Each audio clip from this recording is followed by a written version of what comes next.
tuning in. Hola, hermano. Pienso que estás en Los Galapagos. So we got Alexander Gallet from France. Juan Santos, the Hurricane, is tuning in. Luciano Ans, Juan Pasada, Tony Prince. What? Tony Prince, throw down your Instagram in the comments. Everybody should have a look at what kind of beautiful artwork you have done with your photography. So throw it down. Yare Delgado, Agustin, Maximilio, Christian, todos, gracias. Thank you guys all for tuning in. We'll get another round of shout outs in the next heat. We got 3 minutes remaining, and look at this thing shaping up. All right, Nesta about to send it down in the face of a monster. Look at this nugget down. A lot of speed, man. He can't get around the section this way. This high tide just, unfortunately, just standing up and not pitching like it would on the low tide. But we almost there. Tide is turning, and we're going to see some rad action coming to the end of this day. Oh, man, that was a tough one right there. Even the big ones. I wonder what the big ones are doing on the right-hander. I mean, are these guys are letting good, solid scores go by on the rights, or do they think the lefts are going to deliver? But obviously the lefts are, you got one section, whether it's going to barrel or you're going to hit the lip. But, man, let's take another look. Yeah, if we take another look at this one, good face. There's that bottom turn, hooks the rail, and unfortunately he tries to get in that barrel. He did well to get up there on that high line, but they are sitting more in line with the left-hander. So if you want to get that right, you got to sit a little bit more, obviously, further towards the right. But they do tend to swing a bit wider, and that's when the left-hander will close out.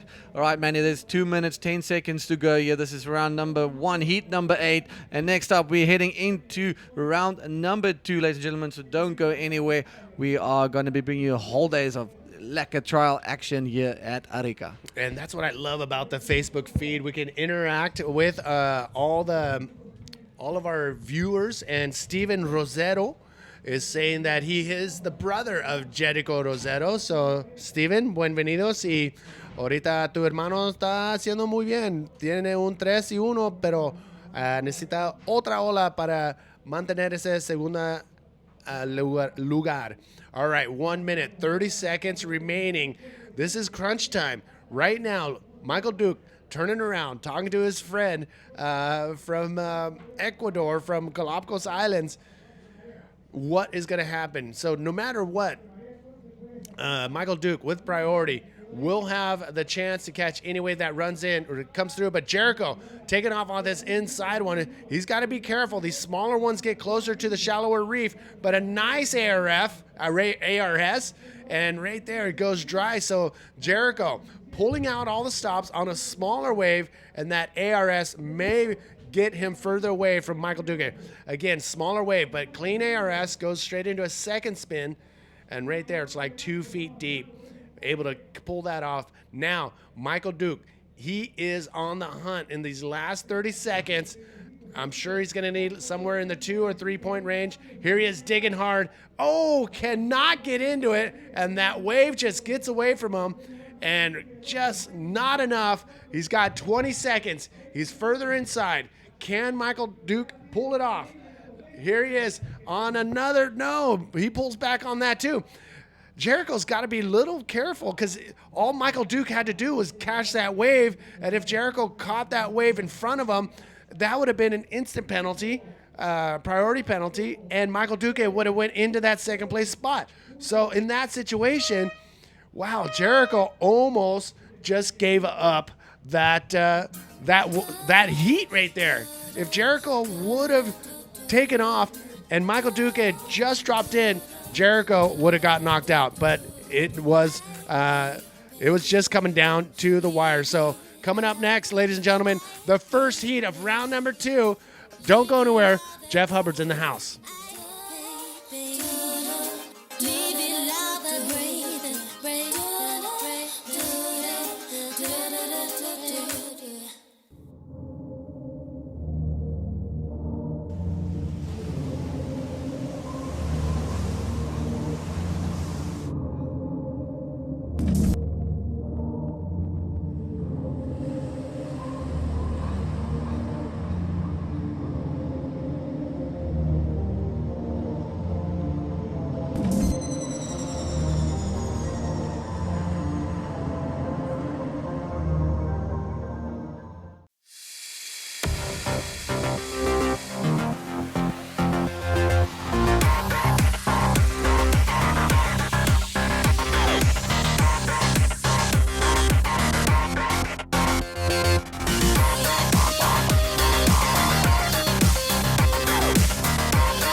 Okay, well, ladies and gentlemen, thanks for the Q Pancho. With me, I have the man and the legend, Jeff Hubbard. Jeff Hubbard, thank you for joining us, and thank you for coming to ARICA. It's an absolute pleasure to have you here today. Yeah, I'm so stoked to be here. This is just one of my favorite waves in the world, and it's a wonderful place to be. It's great to see all my friends again, and just some friendly faces cruising around, and especially the friendly face of Flopos out there. It's just Always a is. wonderful, wonderful wave for bodyboarding, and you guys are probably watching it online right now and just seeing how good it can be, and you get to see some amazing waves right now. Some of the boys are for ripping in the trials. We've seen a couple of really cool moments so far, and I think this heat is round 2. We're going to see things step up a little bit, and so that's going to be really nice to see the performances rise. We got four-man heats. That's a wrong graphic on there. Can we get round number 2 on it? So in this heat, we are just waiting for confirmation of the third rider. Right now we got who is in this heat? We got Miguel Rodriguez from Peru. We got Joaquin Viveros from Chile. We have and we have Heitor Aero from I think the Canary Islands, and then we have one more person. So we're waiting for these results to come in. Sorry, guys. Our stack guys. is freezing. Everything is playing up against us right now. So Jeff, how many times have you been to this wave and this place called It's ARICA? great. I first came here for the first event, 2004. Me and Ryan Hardy came for what was the first event ever here at ARICA, and we were pretty blown away. It was sick waves and got super huge. Ryan won the year. I think I got second. I came back the next year, 2005, and it was just a local qualifying event. On the tour, is just a qualifying event for the tour, and I won that year, and then came back for the first World Tour event, whereas on like a Grand Slam status in 2006, and I won that against Guillermo Tamega, and then I've been coming back almost every year since. I haven't come the last couple of years because my daughter was born, and so I took the last 2 years off. I was here in 2016, and that was a super fun year. I think I got third. We had pumping waves, and it was really cool. So I'm excited to be back, and just the level of riding has really risen. It seems like the local talent here has just really blossomed, and you see some amazing competitors here in South America showing their stuff. Yeah, that's cool. And you and Ryan Hardy were kind of the pioneers of putting this wave on the competitive map, if I can put it that way. And since then, all's been history has been written. And it's really grown from strength to strength. And over the last couple of years, we've seen the sim wave go absolutely mental. Now, specifically, we've seen some crazy finals here. We've seen GT rolling over the rocks there. We've seen the technical, surgical riding of PLC and Tanner at last year's event. So, what is one of your more memorable moments here at Flopos? Man, there's been so many cool moments to witness and to be a part of. I think for me personally, I guess some of my moments were probably surfing in the final against GT that first year in 2006. I made it. We were in the finals together, and he was beating me and all the way up until the very end, and I needed like an 8-point ride and got almost a 9 right at the dying seconds, and managed to win that one against him. And then the next year we were in the final together again, and he came out on top in some really big waves. And also that first year with Ryan was really, really memorable. I mean, we had huge surf. The waves we haven't had waves that size, I don't think, in the contest since that first year. And it was really, really bombing. The lefts are almost unsurfable because it was just 10, 12, 15 feet out the back. So we were riding mostly these huge rights. And Ryan, when it gets to that 15-foot size, Ryan was just on another level. And I really, I think everyone appreciates how good Ryan surfs in really giant, heavy waves. So it was really fun to see that. And also some of the last performances, Ben and Winnie were always really fun to watch out here. Those guys had, really, really great approaches to this wave, as obviously, as well as GTs. Dominance for so long, and now Pierre and Tanner, really great riders out here, and Amori as well. His riding suits us to a T, and he's kind of taken over GT's role as kind of just a really strong, compact human that can just attack and muscle his way through this wave in these left-hand barrels. He's really strong, and he's the second wild card up. All right, Joaquin Viveros trying to get into a little barrel. This high tide still making things a bit difficult for the boys, Jeff. And judging by this forecast, so we've just spoken about the big swell and stuff like that. So this forecast coming in, is that a type of forecast that ranks on the like really big swell, especially Sunday? Yeah, Sunday looks pretty big. I mean, we're gonna see the direction, whether how great it's going to be for the rights or the lefts. Real south swell, the lefts are much better and the rights aren't quite as good. Rights are still good, but not as good as the lefts. And then if it's a little more west, you see the rights start to open up and have a lot more scoring potential. So the waves are going to be big, which is always really great for bodyboarding. You see some really cool performances, and so we'll definitely. I'm have a feeling we'll run one around on Sunday. I think it's probably going to play out. We'll run one round tomorrow, leaderboard round, and then we'll run another of the leaderboard rounds on Sunday, and then that would be a good start. Give everyone. You can add a lot of time. To the heats when it's bigger. You kind of need more time when it's in those bigger heats. Bigger conditions, because you want to make sure everyone has the opportunity to paddle back out. On the rights, you take a long time paddling back out. The lefts, you can get out really quick. And so in conditions like this today, high tide, real close to the reef, everyone's catching lefts. 25 minutes for a bunch of guys is perfect, because everyone can catch waves real easily, just like this replay. This guy's going down. Well, Jeff, I'm just going to hold you off on that one. We're about to throw into a heat interview with a previous heat winner with Yo-Yo. Yo-Yo, take it away. Thanks, boys. In the booth, I'm here with Néstor El Bola from Necochea, Argentina. Chicos, estoy acá con El Bola, Néstor, aquí de Necochea. Néstor, ya pasando hits aquí en el Gringo, una ola bien complicada. Cuéntanos ahí cómo fue eso. Sí, la verdad, buen día para todos, así que muy contento, muy feliz en cumplir este sueño en esta ola súper maravillosa y súper heavy, súper desafiante, así que muy feliz, emocionado, muy emocionado. Very happy to make his dream true. Néstor, ya te vas a una instancia ya más dura en la siguiente ronda. Cuéntanos cómo te sientes para esto. Bien, estoy recontramotivado, muy motivado para entrar a darlo todo ahora y bueno, nada, muy feliz de haber estado acá, muy contento. Algo que le quisiera decir a toda la gente allá que te ve en Argentina y también a la gente acá en Chile. Un gran evento y un saludo a toda la Unión Flopos. Se lo dedico a mi hija, Luz, a Nahuel, a mi familia, a todos los chicos de la escollera, de Necochea y a toda la gente de Argentina. Back on the boots with you guys. This is Néstor from Argentina, El Bola. All right, thanks, Yo-Yo. I'm here with Jeff Hubbard. Jeff, it's an absolute pleasure to share the booth with you today. The heats are a little bit slow, and I'm sure the viewers would like to hear some more of these great stories. So, we've spoken about your most memorable moments here. You've also been at the forefront of bodyboarding for as long as we all can remember. But wait, a lot of action in the water. Let's look at this set. Is anybody going to turn and burn? And I don't think anybody's going to be letting that one go. Why would they leave that wave? How is the right-handers looking at the moment comparing to the left-handers? So, just by the screenshot we're all watching on the you viewers and us, Manny's eating his empanadas. Always He's eating. super stoked. Probably a Puplo empanada. He's probably frothing right now.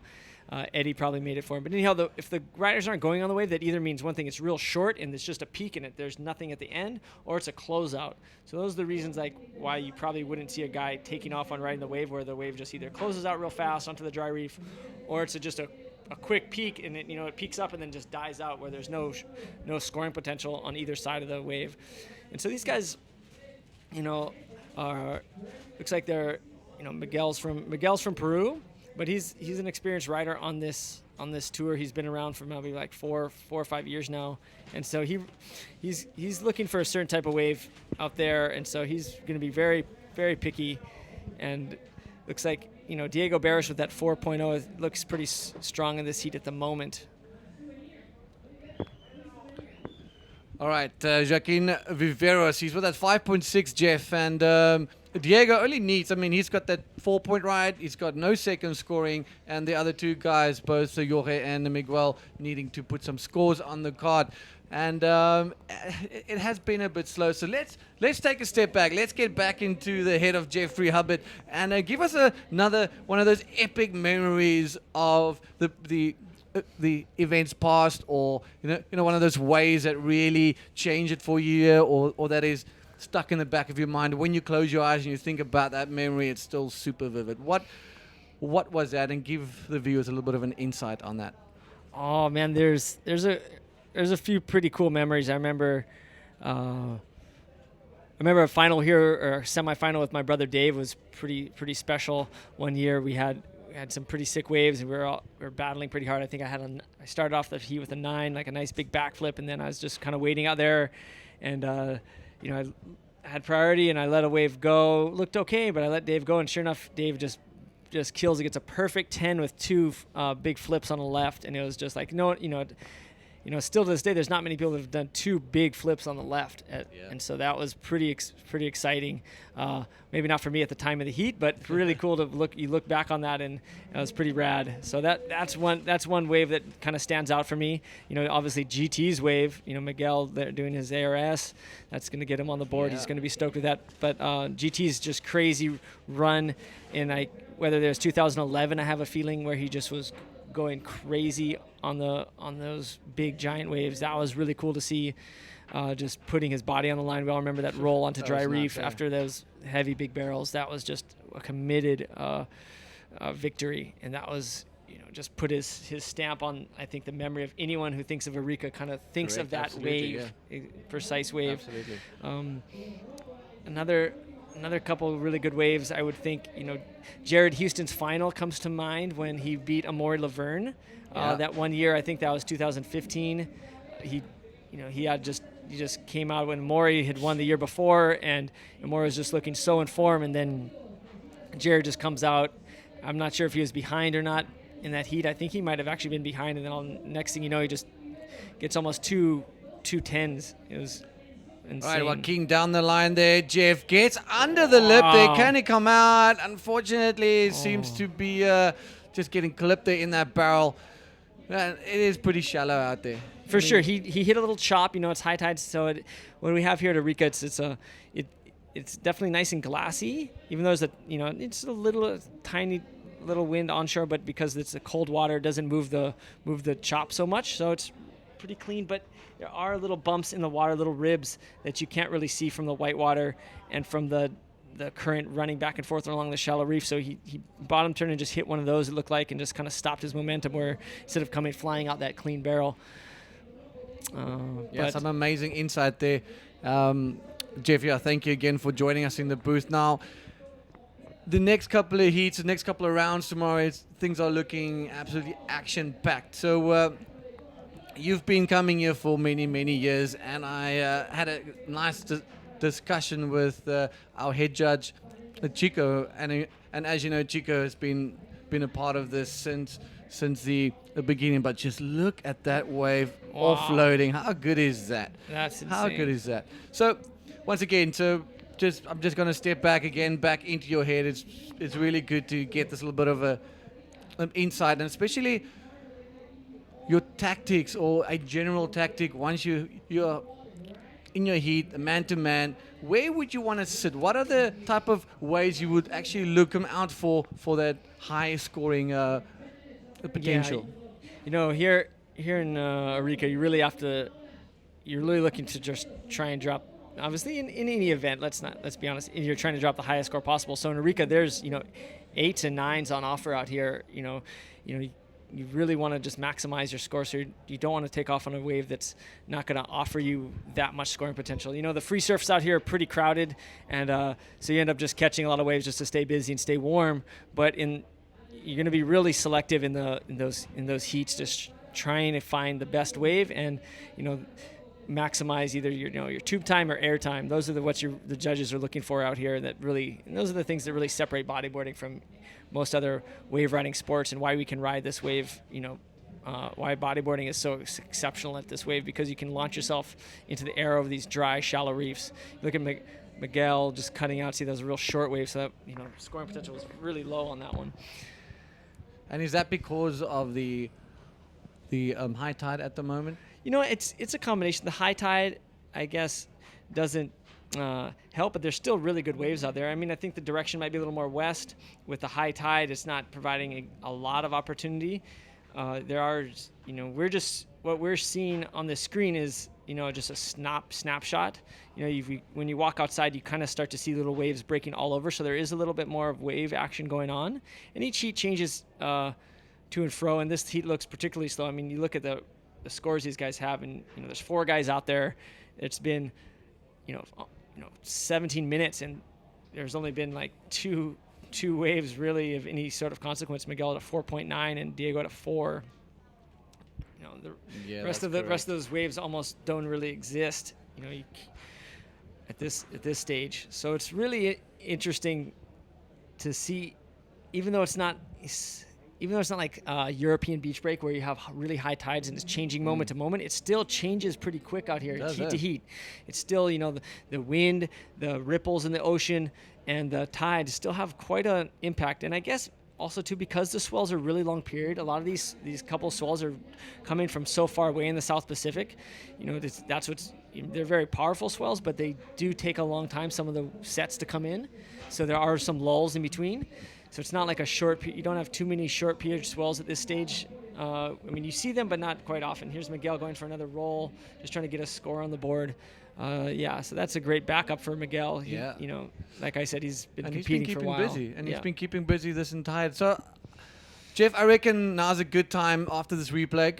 Nice little bottom turn. There's a small little section, a lot of gas coming out of that wave. We just love seeing the waves offload like that. But let's throw it down to a fan. So obviously, you've been a fan favorite since the day you were born. I mean, everybody just loves seeing Jeff Hubbard fly. So this is an opportunity for everybody watching out there.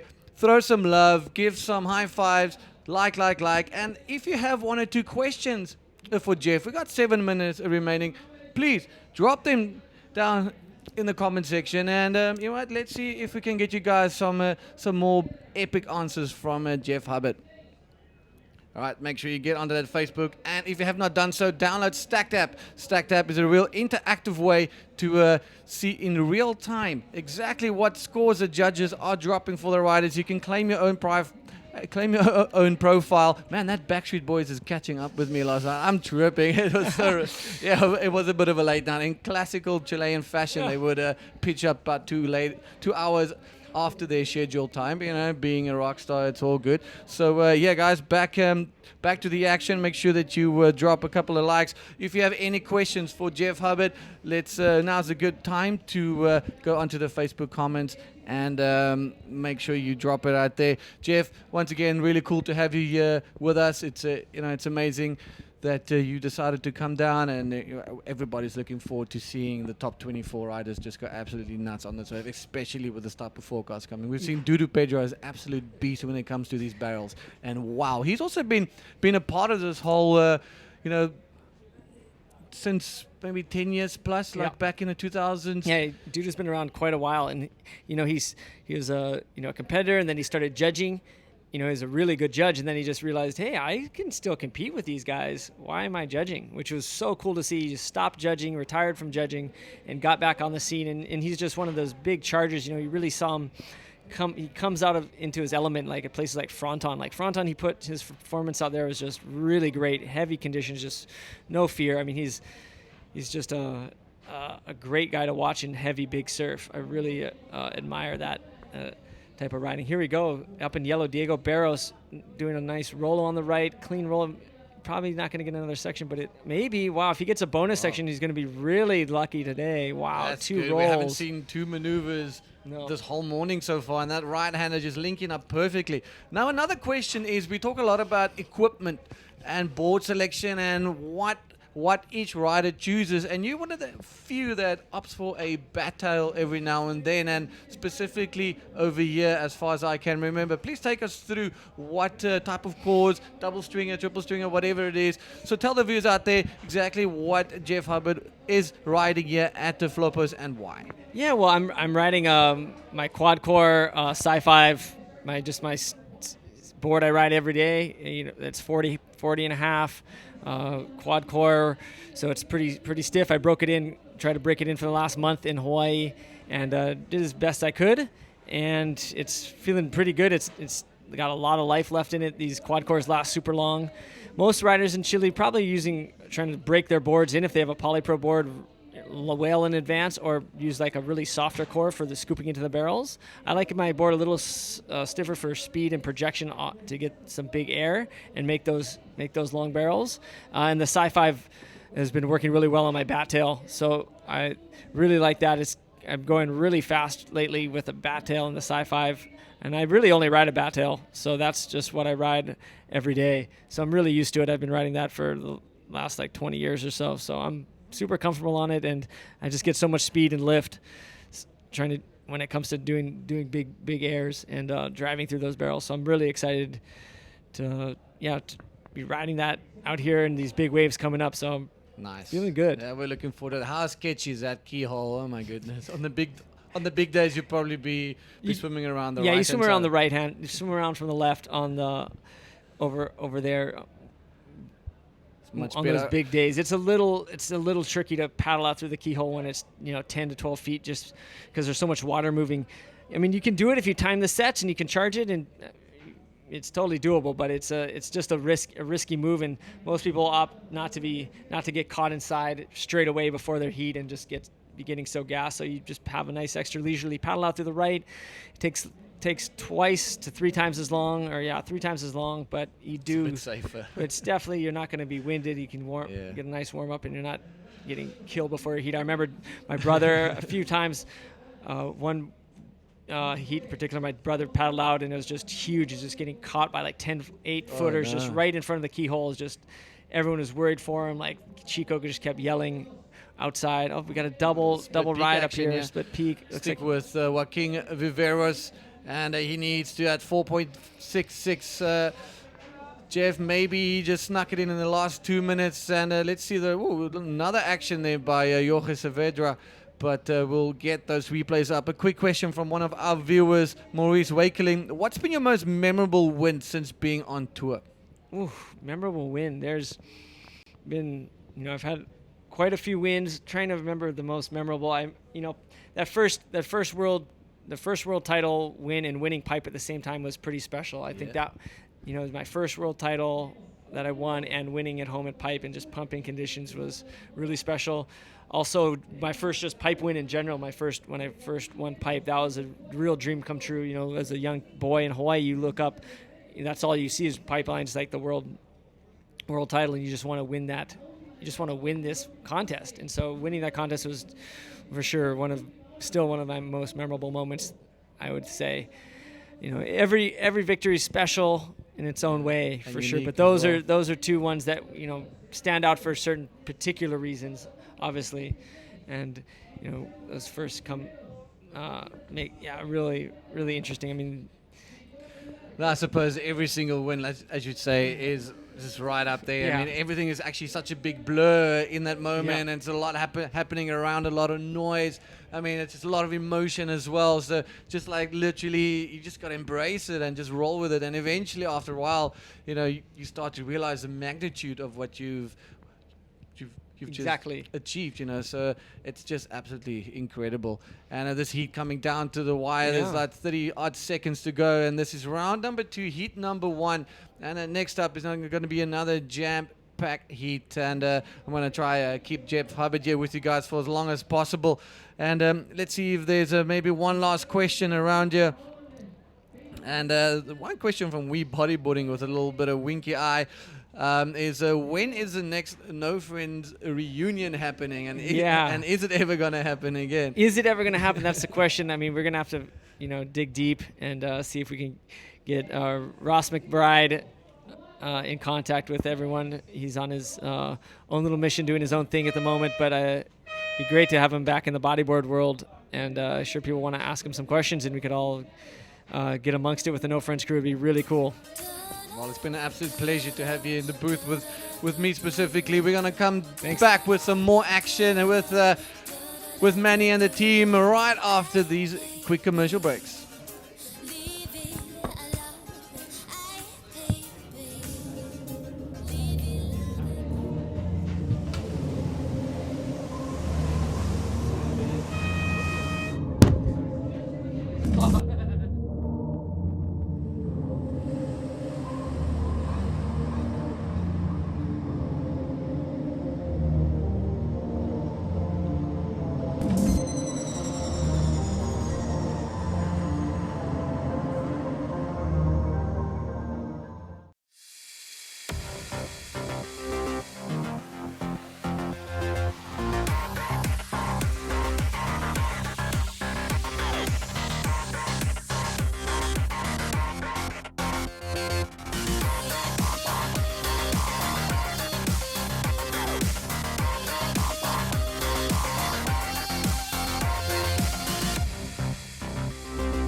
Welcome back, everybody. Yes, we're getting situated here now in the hot seat, adjusting to make sure none of his scars get hurt. But yeah, in the booth now, Josh Burgett Kirkman in the hot seat now. So we're going to talk to him about how crazy it is out in the water. But first, let's jump out there. We have heat number 2 out in the water, round number 2. This is a 20-minute heat. Top 2 waves are scored. 25-minute heat. Top 2 waves are scored. 2 riders, 1 step closer to the main event. They're going to go into round number 3. So, yes, Josh, man, the photos we've seen on social media of your body, what the beep happened out there?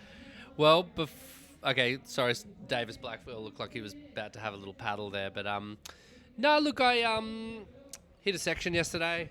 It was a good section. Left, right? Left, on the left. It's quite shallow. I didn't really think much about how shallow it was, but you know, when you see a good ramp, you want to do something fun off it. And would you consider that like a set wave, medium wave, a smaller wave? No, that was an inside wave, I'd say. Like Okay. it was actually one of the ones that push along the reef a bit more and have like a bit of a wedge, and then you go into the ramp. So they're actually really fun. I think you just need to have a bit more water on the reef. And you got to land your move and land clear of the whitewash a bit more. So no, it was a good wave. But I think if I had managed to get a bit more projection off the ramp, I would have maybe ridden out or just ridden it dry up to the reef, maybe. But you know, that's life. It was a fun moment. But you know, the really important thing is the cuts and bruises. You know, I can move around. I'm not in a terrible amount of pain, and the hospital system, we got looked after quite well by one of the judges. I think his name's Hano, and he took us to a clinic. Myself and Louis Finnegan, he's had some injuries he needed to check out. So yeah, we got to the hospital. We were looked after pretty quickly and cleaned up and feeling good. Got a jab in the bum with some anti-inflammatories. Meanwhile, he's one of my buddies, Davis Blackwell, scooping into a quick left, little Rolo out. Nice start. It's good to keep busy in a heat like this. They've been pretty slow heats, yeah? Yeah, I mean, the tide has been, you know, you got one option, one section. It's either going to be a barrel like this, or you're going to be able to hit that section and do a maneuver. So right now, what's happening to Aitor? Well, he was probably getting pretty rolled then, but let's just check out Joaquin Soto's. Yeah, nice Rolo. Nice. If he gets a second section on this, it'll be a pretty good score, I'd imagine. Oh yeah, he's getting down towards the end there. Yeah, no, nice Rolo. That should be a decent score. We'll see if we get a replay of the blue. He has Danny Castro's wave, but yeah, look, he did get rolled. You saw him roll through, kind of get tumbled there in the barrel. That's the worst thing to happen out there, you know, like because you just end up getting rolled along the reef, and that's what happened to me. I kind of did a bit of a backflip underwater, and you know the lucky thing, and I don't get paid anything for this call, but like wearing the Gath helmet was the difference between me being able to sit here today probably and communicate. Yeah, I don't think I would have died or anything, but I would have probably had some serious stitches in my head for sure. Yeah, I mean, a few years back it was Diego Cabrera. Yeah, who exactly. was not wearing a helmet. Yeah, he got smashed. There's that wave on the left. That was a deep barrel. Oh, was it? Okay, sorry, I missed that just then. Blue. That Okay. was yes, Danny Castro. So all riders, I believe, have now a score on their scorecard. Yeah. No, it's okay, so Joaquin Soto got a 5.25 for that roll. It was nice projection, nice style, and yeah, that sounds about right to me. Here we go, Aitor Ojeda from the Canary Islands, having a look. Nah, it's a bit fat, that one. But it looks like he's okay. Like he obviously didn't hit the reef terribly. So but yeah, look, it gets really shallow. If you're gonna get one of those waves that has the end section coming towards you, like you're gonna be dealing with the rocks. Like that's the deal. Maybe I shouldn't have done something like that 2 days before the comp. Yeah. But I don't know. I'm all right. And the helmet is the difference. Like that is the real difference. And you can still use that helmet. Yeah. Some big chunks out of it. He goes Davis Blackwell again, wingers as he's known to almost everyone else. Cool. Another Rolo. Maybe he needs to listen to the scores that he's getting for those, I think. But, you know, 2.75 for the first one. He's probably going to get a similar score for that second one. Here looks like a nice ramp coming for Joaquin. Oh, no. So what's happening? It's tricky. It's really tricky. Yeah, what's happening on the right in that Yeah. particular section? Well, here's the replay of Yeah. Davis's one first. But, he's keeping close to the pocket. I think that's really good. He's probably going to get a similar score to the previous ride, but he's not happy with that. You can see by his body language. The right hand is really hard to pick. And I asked Jared Houston about this because he's beaten me here quite convincingly last year. Yeah. And that was a combo in 5 minutes. And he seems to be able to understand that right a bit better. And he just said, you just got to catch a lot of rights and just learn what looks like a good one and what looks like a bad one. But it goes a bit fat in the midsection there. So if you're not timing it right, you're going to go too fast. If you're stalling too much, you're going to miss the opportunity. So it's a tricky direction to go in the comp. And wave selection is going to be a vital part, of course. Looking down the line, I want to ask you about that. But Yeah, first, we do have the winner of the last heat with Yo-Yo. Yo-Yo, where you at, brother? Perú. Estoy aquí con Miguel Rodríguez del Perú, ganador del hit anterior. Miguel, cuéntanos cómo fue eso. Bueno, en verdad estuvo complicado porque al final fue la parte decisiva, ¿no? Pero muy contento de haber pasado esa ronda. It was a little bit complicated because the hit was tied at the beginning, but he's very happy to go into the next round. Miguel, tú eres uno de los riders que sigue el tour. Cuéntanos una cosa bien importante. ¿Cómo es tu preparación para esta etapa del tour? ¿Es diferente a las otras? I'm just asking, like, he's one of the riders that follow the tour, and how is the preparation that he has to this stop of the tour? If it's different than the other stops, or if he goes into the same training? De hecho que es totalmente diferente, ¿no? Aparte de entrenar físico, también tengo que entrenar psicológicamente para poder estar tranquilo en cada serie. Y gracias a mis amigos de acá de Chile que me han ayudado un montón a mejorar y nada, estoy súper contento. He said that he has to work a little bit more in the physical and the psychological training. Well, this is all the emotions from Miguel Rodríguez. Miguel, algo que le quiere decir a toda la gente de tu país, que nos ve en todo el mundo. Nada, agradecer a mi familia, a todas las personas que me apoyan para estar acá y un saludo a mi enamorada también. Y nada, súper contento, muchas gracias. ¡Yiu! De la victoria de Perú con Miguel Rodríguez. Vamos de vuelta al booth, muchachos. Congratulations one more time to Miguel Rodriguez, advancing on into round number 3, just one round closer to the main event. So, yeah, Josh, once there's a lull in the action right now, back to the stories. I mean, if you were to compare this wave, because this wave is one of two choices for a lot of the top bodyboarders being their favorite wave. Yeah. ARICA, Flopos, Canary Islands, Fronton. Yeah. You've Am I supposed to pick between the two now? Is that what you're asking me? You've ridden both. Oh, yeah. You've ridden them both at, prime swells, Yeah. prime direction. How would you compare those two? Well, they're really similar in many ways, but, Fronton has to win for its quality of the wave. But having said that quality, I think, is measured by the fact that it's a warmer environment. It almost feels like you could be in Hawaii on a colder, like a mild day in Hawaii. So it has that feeling in the water. So that's a nice feeling. Whereas here it's a bit colder, it's a bit grey, so that plays into your psychological approach to the wave. Meanwhile, here's Joaquin Soto scooping into another right-hander. Let's see if he can get the right timing here. Yeah. Nice. Yeah, he's keeping... Ooh. Oh, no, that's an incomplete. Incomplete ARS from Joaquin Soto, Yeah. who, we haven't seen a lot of rights being taken in the last few heats, but obviously if you get that section and pull off your move, Yeah. you're going to get the higher scores. I think that would have been an average. I think his roller would have kept higher than that anyway. It was a nice bigger wave with cleaner lines, and Yeah. Chico loves to see a nice bottom turn before the section, so I think that would have just been an average score anyway. But I think in a heat like this, man, wow, this heat has flown, by the way. It's like 9 minutes and 30 seconds left. So have we been just talking Yes, the we've whole been time? talking. We've been talking the entire time. But But look, yeah, the comparison between Fronton and ARICA is, Fronton has other characteristics. Also, just the way that you can watch that event from up above and you get this really amazing viewpoint, and, it's pretty special. But ARICA has been a very good competition for me, and one that has played some pretty significant moments for me. So this was the first event when I came back into bodyboarding that I had a really good result in. So Nice. for me, that's pretty special. You know, I think it's the highest score I've ever had in a heat with the forward air I did in my first year. So, you know, it's special to me. I really love coming back here. I feel really comfortable in the water here. You know, it's not just about the quality of the wave for me. It's about the significance of this wave to my career. Yeah. So Yeah.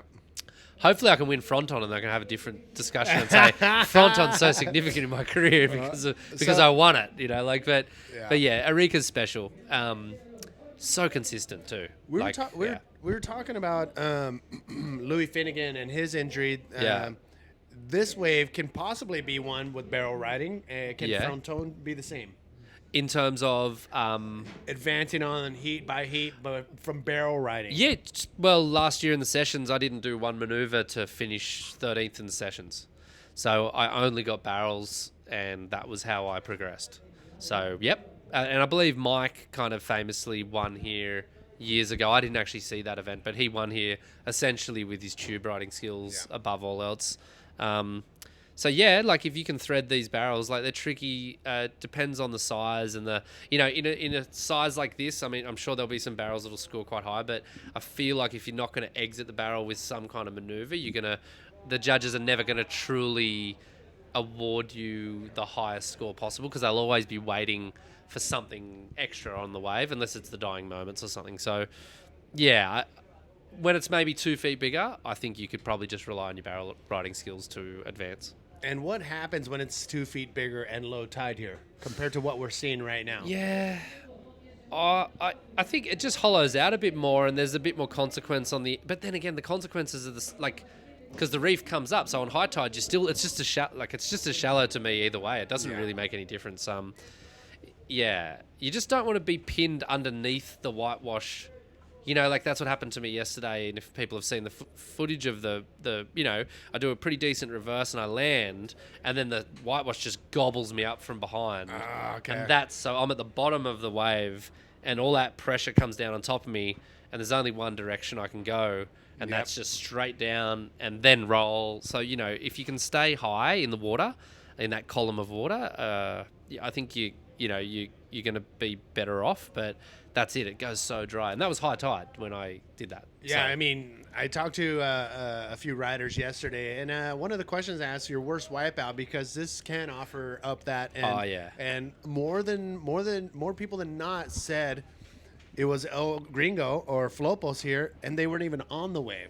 They were got caught in. They were caught inside on massive waves, or you know they did pull in, but then got rolled. Yeah. So I mean, it's crazy, and it's hard to relate that to people who are sitting on the couch right now watching from the monitor.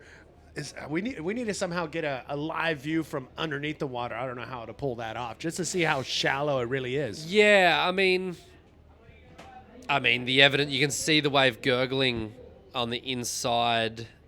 There's a roll there. See, you can see. Yeah, I think in the bottom of your screen, you can see that backwashy, gurgly. Yes. Like from where you can see the rocks to where Aitor's now paddling out. I mean, you're looking at 2 feet. There's 2 feet of water there. Yeah. Essentially, so you could stand up there as the wave washes back out, and you'll probably be easily to waist high. And that's just one component of the whole big picture. Yeah. Paddling out. Yeah. Who was I talked to yesterday? Again, during the interview, I'm like, what was your worst wipeout?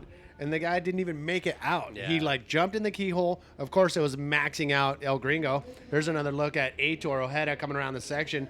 Nice roll in a frothy area. Again, low scores, but that will definitely, be one of his top waves. Look at this live action. Yazdani Castro, the young Costa Rican, punches through the lip. Nice roll.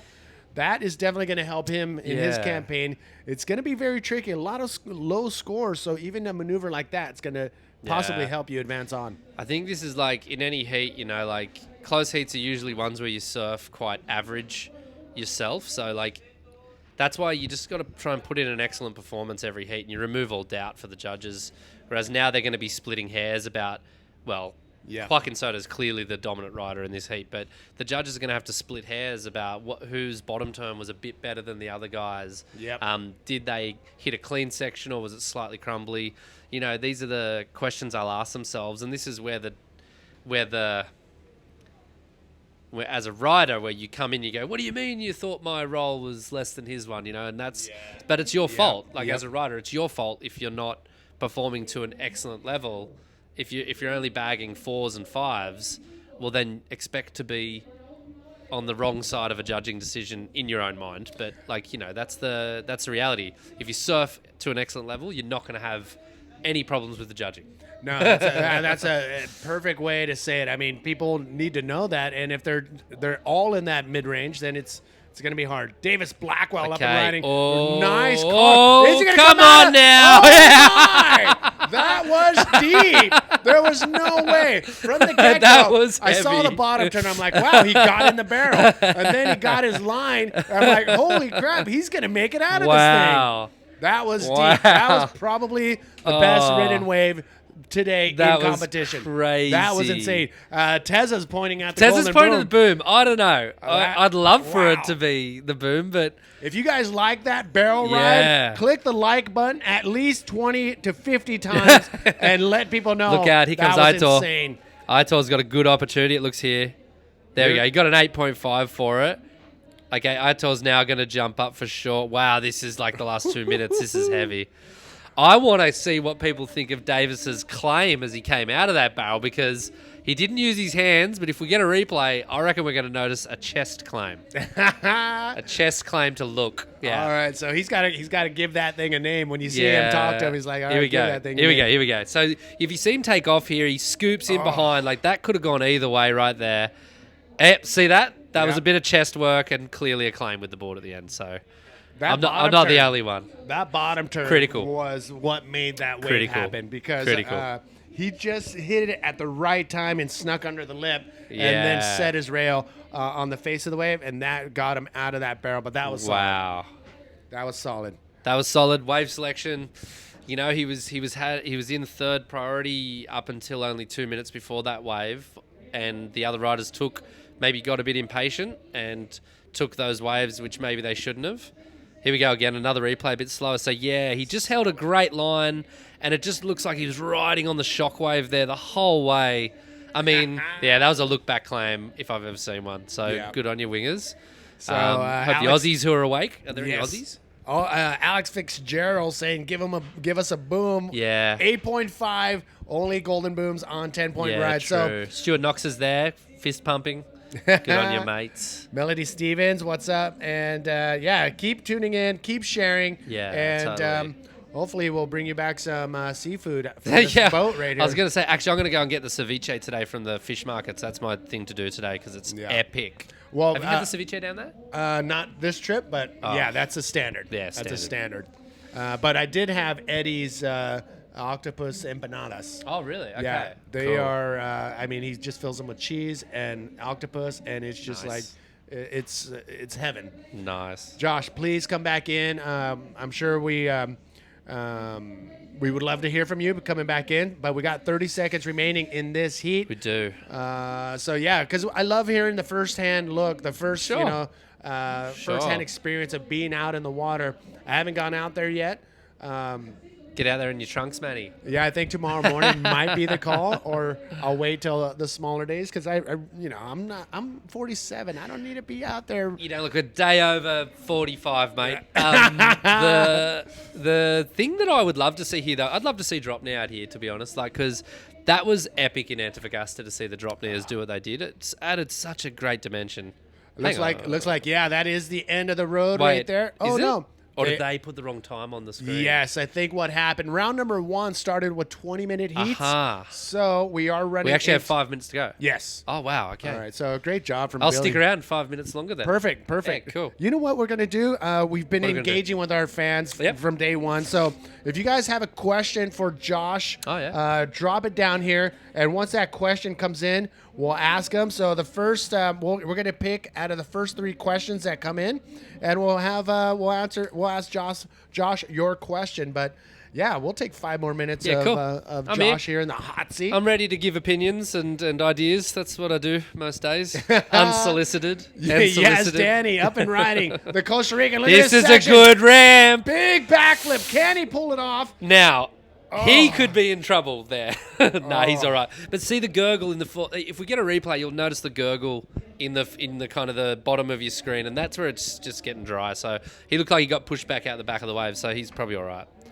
Here we go. Wow, he had a good opportunity here. Or is Dave? What's going on here? All right, I think they don't want to get away from the live action. Yeah, the sure. guy on the controls Okay, is cool. Trigger happy sometimes. Trigger happy. We But all look at get this. keen. With priority, Davis Ooh, Blackwell. yeah, he's gonna in have the to red take jersey. this. Davis Blackwell. Oh, nah, priority Aitor. changed. Priority Oh, it did? changed. Oh, okay, that's right. That was a very good decision from Davis. Or And Davis. Aitor as well. Like, both of them made... That was tricky. Maybe they saw it before we did here in the commentary, but that was a tight call. There is. Here we go. So right here, that backflip, he Oh. landed right in front of the wave, and again, Yeah. probably the whitewash just knocked him off his board. It And did. started rolling him underwater. But yeah, a quick little wave exchange. There we go. We got a few questions. Oh, do we? What do we got? Priority change that happened. So Yeah. lucky for Aitor and Davis, there was no situation. All right. So we Compulsory bodyboard. helmets. Yeah. We bodyboard. Jason wants to know, what do you think about compulsory helmets, like where we were talking about yesterday? What? Yeah. You guys already had this conversation. Well, we have a good chat going on the Instagrams. Let's hear it. Big shout out to We Bodyboard. And yeah, that's a sick platform to just check out cool old Oh my vids and God, stuff. yeah. So look, I just think it's a smart decision, and you know there's a thing that is compulsory when we come to these events. It's called the disclaimer, and we have to sign that before we compete. And Yes, sir. we know the risks that we're taking, and so you know, I just think for me, I never used to wear a helmet. I got one as a kid from my parents to use at Tuncurry Beach, and that was pretty much useless. But they wanted to get one for me anyway. But yeah, wearing it today, I made the decision at Pipeline this year to get a helmet. I snorkeled out there and saw what was underneath, and I was like, yeah, this is ridiculous. Look, and you're Yeah. 45 like me, right? I probably look it without the face app. Exactly. Yeah, I think that look, I wish more riders would wear helmets because it is dangerous what we do. It's really dangerous, and Is it cumbersome? Do you no, feel it? not at all. It gets a little bit hot. I'd say there's a bit of heat in there, so maybe more ventilation would be good. They used to Tez is asking. on the original. Terry's asking, do I find the sound difficult? On the original ones, they didn't have adjustable ear holes. So now there's like a little vent where I can turn it and I can hear really perfectly. So yeah, they made that. Gath must have changed the design a few years ago. Yeah, it's been fine. Bit hot though, bit hot in the head. Did you get any slack from any of the riders? Like, Yeah, they were all you kind of laughed at me a teased? little bit. Yeah, but like, you know, I've been teased for worse, and I don't care either. Yeah. That's the other bit. Like, I feel like you know, I was talking to George about it yesterday, George Humphreys, after the injury, and I was like, and Louis, I guess, and I was like, I would do exactly the same thing again. Like, and the only reason I would do exactly the same thing again is because I had that helmet on. If I didn't have that helmet on, I'd be like, I would not hit that section again. Yeah. Like, you know. But the helmet, it was cool. The wetsuit's kind of pretty trashed. Do you have Got a bit of backup? ventilation in that now. Do you have a backup? What's it? Nah, I've been asking guys for help, but I may just wear it because it's a 4.3, and I think a bit of ventilation won't be terrible in a heat. So, Okay. so yeah, like compulsory helmets. The short answer is no, but a really good. I will talk about helmets always. Okay. Like, I will not stop talking about this. This is it. Coming Okay, down to the little final wire. move. Yeah, there was a split peak. Okay, well, that was a good heat for Davis. You know, he got that tube. Joaquin Soto stays alive, it seems. I That's think good. we were looking at Aitor had a split peak on the right. He was looking yeah. for a 6.86. Oh, yeah, that's and a tough score. the size of the wave, I don't think he would have got it. Let's take another look. Ooh, wait for it. Although, quick roll, 6.86. I'm not calling it. I Probably don't think not. it's going to get it. Maybe he gets a secondary section here on the end, but No. Turns into a bit, frothy monster. Okay, before we leave, he's really having a quick, dig. really quick, Alex Fitzgerald yeah. asks, how many Nomad Kirkman models did you sell back in the day? Oh, man. Half of them were in Tassie. Yeah, right. I have no idea. I mean, the guys to talk to would be the Nomad crew, Shane and Mark. right. Yeah, long time ago, but thanks for the shout out. All right, you guys. Josh, thanks for hanging out. We'll see you again, worries. most likely, or hopefully. Yeah. Don't go anywhere. We got the next heat out in the water waiting patiently. We'll be back right after this.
Welcome back, everybody. Manny V here, back in the hot seat. We got Teza McKenna, and Teza has his coffee somewhere, but you also have something else. What's in your hands? Yeah, this is the APB rulebook, the latest version, 2019. This is all downloadable from the website, and I went to Officeworks in Australia and downloaded it, and then just put it, made it into a little book. People can do this, and I would suggest, Manny, that anyone out there that's serious about competition needs to know the rules of the competition. You know the rules, you can use them to your advantage. Knowledge is power, It and is. so is Flopos. Let's get out there and see what she is delivering right now. Heat number 3 of 8, round number 2, out in the water. Look at this, from Iquique, Michael Pascal in red. Matt Crilly showing face in Antofagasta as well in the white jersey. Cristobal Scarafia, the man behind the incredible edits, the highlight videos. He's in the yellow jersey, and this kid right here making it out of that first round, beating out a local legend. This is Jordan Villalba in blue. Wow, what a lineup, and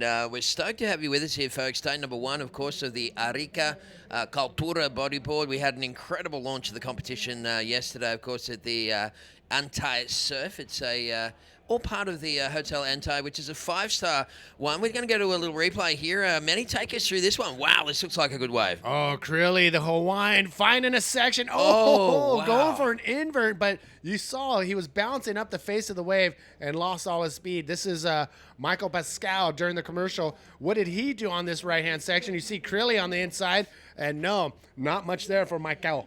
No, not at all. Big shout out to all of our friends watching over there, or up down there, I should say. Down the coast, isn't it, when you go south? Do you always think that up the coast is heading north, down the coast is south? Is this how you refer to it? Yeah, no, that's exactly it. Yeah. South, we go down to Mexico. Yeah, It's yeah. south of us, and And then you head And up the coast. yeah, When you exactly. go to- Same yeah, thing. Yeah, same as us in Australia. But so big shout out to all of our friends, of course, down there in Iquique. What an incredible momentum they gave us with that competition. You know what? So I had a look at some of the numbers, Manny, on the webcasts and stuff, and it's still Iquique is still leading the race here out of all the views. So wow. our audience really enjoyed the waves there. So that's a good thing. So hi to everyone in Iquique. yes, I mean, Chile has been good to us since we got here this year. Thank you very much. Check it out, Teza. We do have the interview ready with the winner of the last heat. And Yo-Yo, where you at, brother? Thanks, hermano Manny Vargas. I'm here with David Blackwell. Chicos, estoy aquí con David Blackwell, ganador del hit anterior. David, congratulations. You just having an amazing barrel. Getting to the next hit. Tell us about the situation in the water, please. Yeah, cheers, Yo-Yo. It's fun out there. Got a pit. It's pretty stoked. And always good to progress through. Some stoked. Dice, él dijo que había muy buenas condiciones, que estaba todo bacán, que el tubazo fue bueno. Así que, hey, David, it is your first time here in Chile? Yeah, first time. How do you like it so far? Yeah, it's amazing. Some sick waves and yeah, having good times. Primera vez en Chile, le encantan las olas, dice que son increíbles. There's something that you like to tell everybody that is watching us over there, back home, maybe around the world. It's very late over there, no? Yeah, Mum and Dad, if you're still up, shout out. Cheers for watching and yeah, all my friends. Aquí está el australiano David Blackwell, muy simpático ahí, ganando el hit de esta mañana. Muchachos, we're back to the booth with Manny Vargas. This is David Blackwell and all the action from the winner of the last hit. Wow, first time? I thought he's been here forever. Yeah, that's surprising to me as well, but he always does his homework, doesn't he? The man they call Yo-Yo, his real name, of course, is Alfred Sepulveda, and he's a real legend around these parts. Check this replay from Mickey Pascal. He's got a real nose for a tube, this guy. I'm a real fan of Michael, and nice little punchy roll. This is a good foundation score to build some house off, Manny V. And where he cut out right there, I'm not kidding. It was only inches deep of water, but he did not hit the reef because he punched through the whitewash. But man, it's shallow from the get-go. Yeah, I mean, this is just typical of the north of Chile, of course. Most of the reefs around here are really unforgiving, barnacle encrusted and just full of urchins, and it's hardcore bodyboarding and surfing just in general. And most of the duck dives, when you're surfing around these places, they're knuckle crunching duck dives. We can just take the skin off your hands. It's just it's a really tough environment. With that said, of course, we've got some nice little beach breaks here at ARICA, which is something the other cities don't have. Yes. Shinchoro, of course, is a beautiful little left-hander that we'll probably check out many while you're here, and offers a lovely left-hander that runs for like about 800 meters. It's almost like a B-grade skeleton bay kind of wave. It's a big call calling it skeleton wave, but I'm having a bit of fun when I say that. But it's a long wave, and there's a lot of variety of waves in this area. And our interviewer, Yo-Yo, he lives right across the street, and his surf school and what he's got going on there, he's got something pretty solid. He has. It's a surf hostel, and as I said, check him out on Instagram. You can see that under his name there earlier on. Magic Chili Surf School is what he calls his little business. But Mickey Pascal picking a 4.5 up for that last wave.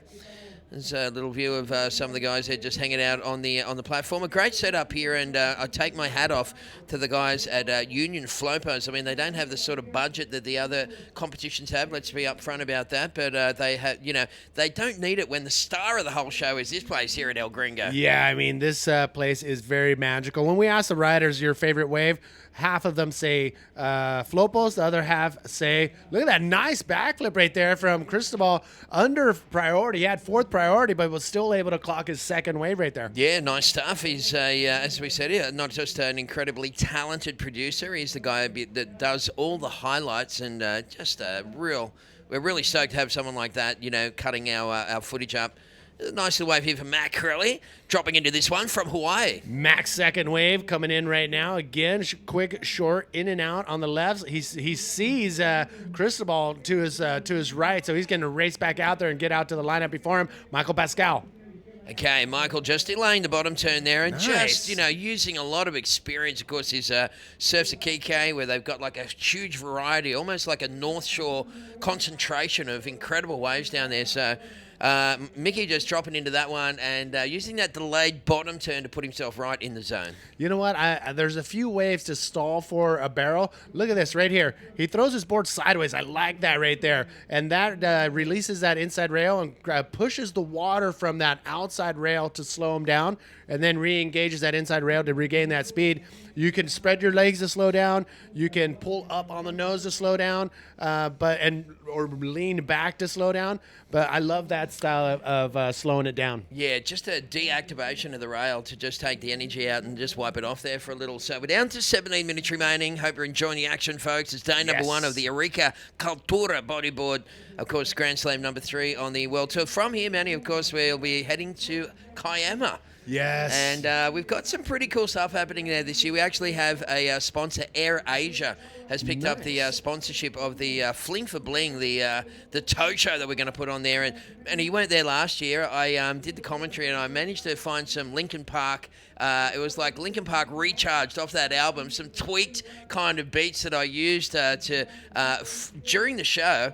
I'm going to actually edit all this stuff up. We're going to use it again this year, but it was a really, the way that we sort of blended the music racing and the commentary with the high octane kind of guys getting flinged in with the jet skis made for an incredible show. And the municipality, the local municipality, has actually given us an extra budget to do just this part of the contest. That's amazing. And is there a limit? Hi to the locals coming down here, taking the walk over the Strand to Isla Alacran, Scorpion Island, to see the event going down here. Sure. But the Fling for Bling in Kiama, is there a limit on wave height? What if it's 10 feet? Yeah, look, I mean, ideally it's going to be on a day when it's not suitable for the competition. So small and classy, but Perfect. not real classy. That's what we're looking for the Fling for Bling. 1 to 2 feet, maybe a little more. Hello there, a couple of friendly locals giving us a wave, and they're just beautiful people around this part of the world, and we've really grown to love them. They've grown to love bodyboarding and the APB World Tour. So Mickey Pascal in the lead, 4.5, 4.1. That's your foundation scores to build off. He'll go out now. He always choreographs his heats really well, Michael. So he's the man behind that brand, of course. No Surf, My Wave. Oh, that's his. Yeah, that's right. So everyone back home wants one of those caps, Manny V. Yeah, I mean, that's look at that right there. Everybody getting cleaned up by this wave. Hopefully somebody can get in position to go left or right on these. Could be some high-scoring waves going down, and they're just getting caught off guard right now. Look at Jordan Villalba all the way to the right. He's going to take off on this one. Teza coming off the bottom. Well, Jordan's got a little late to the show on that one. He's going to bail out, and there's going to be a costly paddle back out on that right-hander as well, too. You can see him just getting ragdolled as we go to Matt Crilly. That's a better way for the Hawaiian. And oh my goodness. Matt Crilly just trying to sneak out the doggy door. And in the end, they're just wearing the lip around the head like some kind of bizarre fashion accessory. And unfortunately, he's not going to make it to the fashion show by getting clipped at the very end.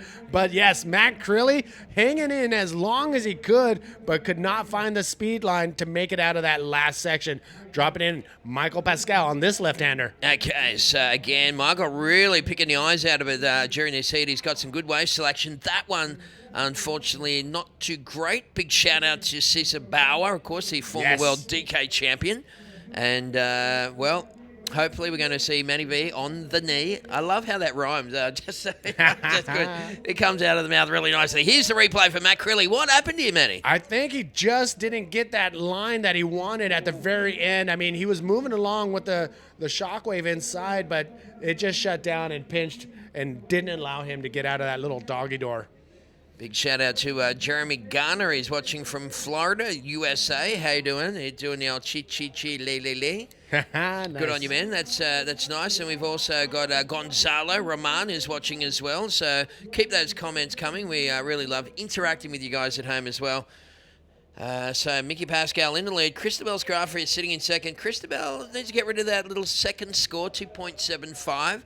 They're the ones that come back and bite you. So the kids are down here. You know what I said at the press conference yesterday, Manny? I spoke about this in front of all the dignitaries and the people from the council. But over the last 10 years of coming here, I've seen a real cultural change within the people of Chile, and particularly the north of Chile here, where they're really embracing the surf culture. I agree 100%. I mean, they've been having this event here. Oh, a little bit of shade right there. Finding some barrel time right there was Cristobal, but not much. Still, he's gonna improve on what he has on his scorecard either way. Okay, so Mickey Pascal, of course, Punta dos local and getting a nice little one there as well. So scores will be forthcoming, yeah, but I just noticed that there has been a big cultural change. You know, for many years, these people were looking in the wrong direction. There's the replay for Cristobal Scarafia, and just a bit of a clunky roll at the end there, but not a bad sort of wave. What he's going to do, Manny, is get rid of that pesky 2.5 that we said could come back and haunt him. Yeah, we got 25-minute heats in round number 2. We're at the 12-minute mark, at the halfway mark, and only 2 riders will go into round number 3. And in round number 3, at the end of the last heat in round number 3, the top 8 riders in that round, top 6 riders in that round advance on into the main event. And that's where these riders are all aiming for. Absolutely. So, it's going to be interesting. Top 6 riders will move on through. So It's going to be the 4 first place getters, and then it will be decided for those last 2 places on the 2-wave tally. That's how they're going to break down those last 2 guys. So it's going to be an interesting, interesting to do the commentary, the beach commentary. I'm just thinking I might even go up and do the mic on those heats there. We got some people that speak English, because that's really critical for those guys to know exactly what the two-wave tally is to go to second. So this will be interesting. Shannon Glasson saying that was nuts from Mac. Jeremy Garner is also online saying go to Mac. We've got a lot of support there. And, of course, Marcy Coulton Crowley. Hey, Marcy, how you doing? It feels like I know Marcy, you know, because like, we interact with her so much, and she seems like such a lovely lady. You can be very proud of your son. You've done a fantastic job of raising him. I've got a son roughly the same age as Mac, so, you know, I know what it's like to be a dad and to go through that. But you've done a wonderful job. He's a great man and a great talent. I don't think he's really hit his straps here on these last three contests. Like, Mac is an incredible talent. And he just has, for whatever reason, I think he's been a little bit sick, actually, during the leg. So, but, it's been going around. I mean, you get the warm waters of Brazil, and then boom, slap right into the cold. Well, you had it, I had it. You know, everyone's had a little dose of something over here over the last couple of months. It's been such a long leg as well, Manny. I think that we'll have to look at the at that in itself. Wow, flashy invert. Did he pull it off? I think Mickey had some bubble trouble at the end of that thing, so he's just got chewed up in the cauliflower. So Mickey Pascal looking to try and ditch a 4.1 on his second best score. Again, if you are watching live and you like the moves, throw down 10 to 20 likes for that move once you see it on the screen, and that way we can see how many people of those like that move. And yeah, I mean, this is it. I love the engagement we're having with the Facebook Live. Yeah, and you know the thing is, Manny, I've been going through the numbers. You know, as an admin of the social media platforms, I can have a look at this stuff. And you know what it is? It's the engagement. There's two things. There's the reach in Facebook, which is just basically when it goes straight past your timeline. A little replay of Mickey Pascal. So a nice attempt there, but he just kind of got a little bit late to the show. So there's the reach and there's the engagement. The reach doesn't mean really anything. That only slides down past your timeline when you get a glimpse of something. These are not real numbers. But the engagement is when someone takes the opportunity or the time out of their life to, while they're watching the webcast, to actually push a like, put a flag in, put a comment in. And our engagement level is probably one of the best in water sports, like worldwide. The numbers we have are phenomenal. And this is just black and white when it comes to the stats that come out of the back end of Facebook. So we really appreciate it. And, you know, every time you push one of those little buttons, folks, what you're doing is you're helping us, you're helping the sport, and we're all in this together. You know what? I just love being able to talk to somebody from South Africa, talk to somebody in Europe, talk to somebody in Asia, Australia. For me, it's like, hey, welcome to the live studio. You're just as part of it as we are. Absolutely. I mean, you know, everybody knows I do a bit of work with the commentary for the World Surf League, but this is something they don't do, Manny. This is totally unique when it comes to bodyboarding and the APB World Tour out wide. This is a big set here for the Mac. Let's see what he can do with this one. Look at that thing lining up. It looked like the wave was getting bigger down the line. A nice roll for Mac. He's going to ride this into the channel. I mean, he should kick out, as this is going to cause more time for him to paddle back out. There is a strong current pushing against you as you're making your way back out on the right. But Mac definitely that will be one of his highest scores for sure. One of the bigger waves of the heat, 2.75 and a 1.5 for Mac Crilly. So that wave right there will definitely help him out. Okay, so a big shout out again to all of our fans online. Seth Bolton doing a bit of a shout out to you, Manny. You get a lot of love from the fraternity. It's super cool. We're so lucky to have you too, man. I'm going to throw that out there as well. I'm sure that everyone would agree with me. And I know you're such a humble guy. You even hate speaking about it. But the thing is that there's no other Manny Vargas is in water sports, man. Like, we are really stoked to have you. And your history with the sport is like really something that adds another whole new element with your personality and the way you interact and the way you commentate. We're very lucky to have you with us, man. So thank you. I mean, thank you for making it easy. I mean, having you here and having Dion, you know, it's easy. We're essentially talking about something we really like to watch and enjoy. Yeah, that's right. Okay, well, that was the replay for Matt Crilly. It's interesting to see the 5.5. There it is. So, bigger wave. Put it on the line. So, again, risk equals reward. This is Jordan Viabla. This kid's been real quiet here, Manny, and that one's not going to do it for him as well. Yeah, I mean, he had a pretty good showing in the first round. I mean, he took out one of the legends here, Christian Fernandez, in the last couple minutes of that first heat. But Jordan Villalba, if he wants to not let Popé, Christian Fernandez, go down in vain, he's got to step up right now and show that he is capable of getting into that next round. Absolutely. Shout out to Mitch Turner, an Aussie watching from Canada. How you doing, man? It's a big change, isn't it, Yes. from Australia to Canada? Oi, eh?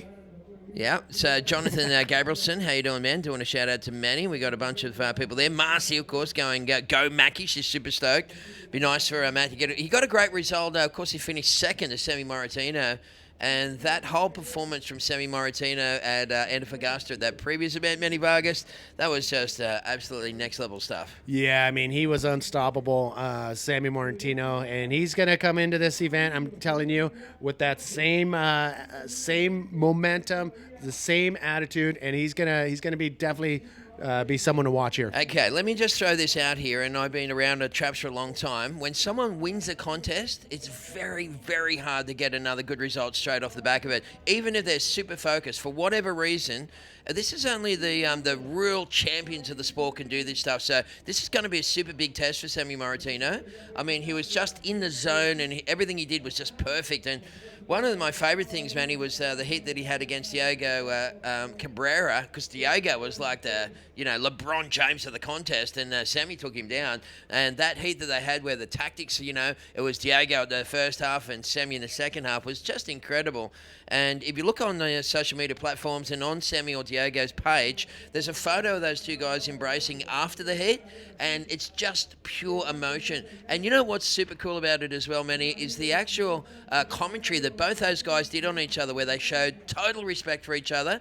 And it was just it's just really cool to see. Yeah, I mean that was definitely next level, and that's what we like to see too. I mean it made it easy, not easy for us, but we had some awesome things to talk about during that final in Antofagasta. You betcha. But yeah, Matt Crilly, he's coming off a pretty strong showing as well, getting a second in the drop knee division in Antofagasta. Here we go. From Iquique, Michael Pascal. Okay, this is a bit of a chubby one here. So bad wave selection, unfortunately, for Michael. He's going to probably regret that with 4 minutes to go. He'll slide to the end of the priority sequence. So this is going to push, let me see, it's going to be Cristobal Scarafia, who's in third. Here's the replay for this one here, and that was always going to be just a fluffy wave with very little scoring potential, unfortunately, there. So Matt Crilly sitting in second. Max holding on to a 2.75 on his low score. He's in priority 3. Scarafia sitting in third place. Well, this is Christian on this one, and this guy knows this wave, man. He take us through this. Oh, my goodness. Yes, this is Cristobal. He needs a 4.26, a quick little barrel and a roll on the inside. That may have done it, but bailing out in the shallows. That's scary. Wow. So shallow on the inside there. It's super dangerous. Okay, priority now is with the rider in the blue singlet, so Jordan Villalba, just going underneath that one. The swell, Manny, I must say, is starting to come in already, because tomorrow it looked like we were going to have some very solid waves. And then on Sunday, I don't know if it's going to be too big, but it's going to be monstrously big. Oh, maybe my. 10 feet plus, 10 to 12 feet. So no matter what, everybody should be tuning in tomorrow. Oh, absolutely. Tomorrow looks like an incredible day. This is only a quick in and out here. It's not really deep. I thought that Cristobal had probably a better opportunity to take off a little deeper, or maybe delay his takeoff there, or position himself a little deeper on the takeoff. Remember, he was only chasing a pretty small score, 4.26. And I don't know if that's the last score that came through. No, it's still coming down. Okay, but it's not going to be enough. Here goes the Mac again. So Mac's just needing to get rid of that 2.75. So a bit of a scary moment right now there for Marcy, who's watching over there in Hawaii. Oh, yes. 2 minutes. This is where it all comes down. A lot of factors are at play. Priority, wave selection, and the amount of scores that you need to get into that first or second place spot. Yeah. 90% of heats are won and lost in the last 3 minutes. This is what I've seen over the years. Again, that's Mac just, I don't know, Mac's got to be a little more patient and, be careful, because, when you've got opponents chasing, a 4.26 sitting in third, you want to get back out there and put pressure on them. Yeah, and I'm really surprised that not a lot of riders are. There's almost 2 peaks out there. But first, Michael Pascal, ton of speed coming around that section, and a big ARS. He pulls it off. he's going to pull away from everybody else with that big maneuver in the last 2 minutes. Yeah, that's going to be the best way of the heat by a long shot. Jordan Villable, he's been avoiding the left, so I think he's typical grommet. He's better in one direction than the other. Going off the back of that one, landing in the back seat there for Villable. And he's not going to get the score that he requires. In fact, he's chasing a 7.26. I got a feeling that let's see. Christian Scarafi's last wave wasn't enough. No. Here's Michael Pascal. And you know what? This is a perfect use of the natural energy of the wave. So Michael just activating the rail from nose to tail, getting a whole bunch of energy in there, and then just using that natural energy, the wave's forces, to unload off the top and just make that look super easy. The momentum carried him through that whole maneuver. That was solid riding right there from Michael Pascal. 6.5, there it is. I was going to say 6.75 was my original. I'm not just throwing it out there now. I should have said it beforehand. Yeah. But I was thinking 6.75. Was it a 7? Not quite, What the judges are doing this year, too, is to try and cap the scores a little with 30 seconds to go. Very important wave here for Mackie. All right, up and riding. He's just trying to pull further and further away from Cristobal. Did he leave Cristobal on the outside? No, we just saw him on the channel right there. And ladies and gentlemen, I think that might be it. Matt Crilly just squeaking by. Cristobal just needed that 4.26 and couldn't find it. Wow, what a nail-biter it was for everyone, including Marcy back there in Hawaii. You can go and have yourself a nice little cup of chamomile tea and chill right out now that the Mac is through. Yes. Awesome stuff there. That was heat number 3, round number 2. Of course, we're here in ARICA for day number 1 of the ARICA CULTURA bodyboard. It's the 3rd event on the APB World Grand Slam Tour, and we'll be back right after this.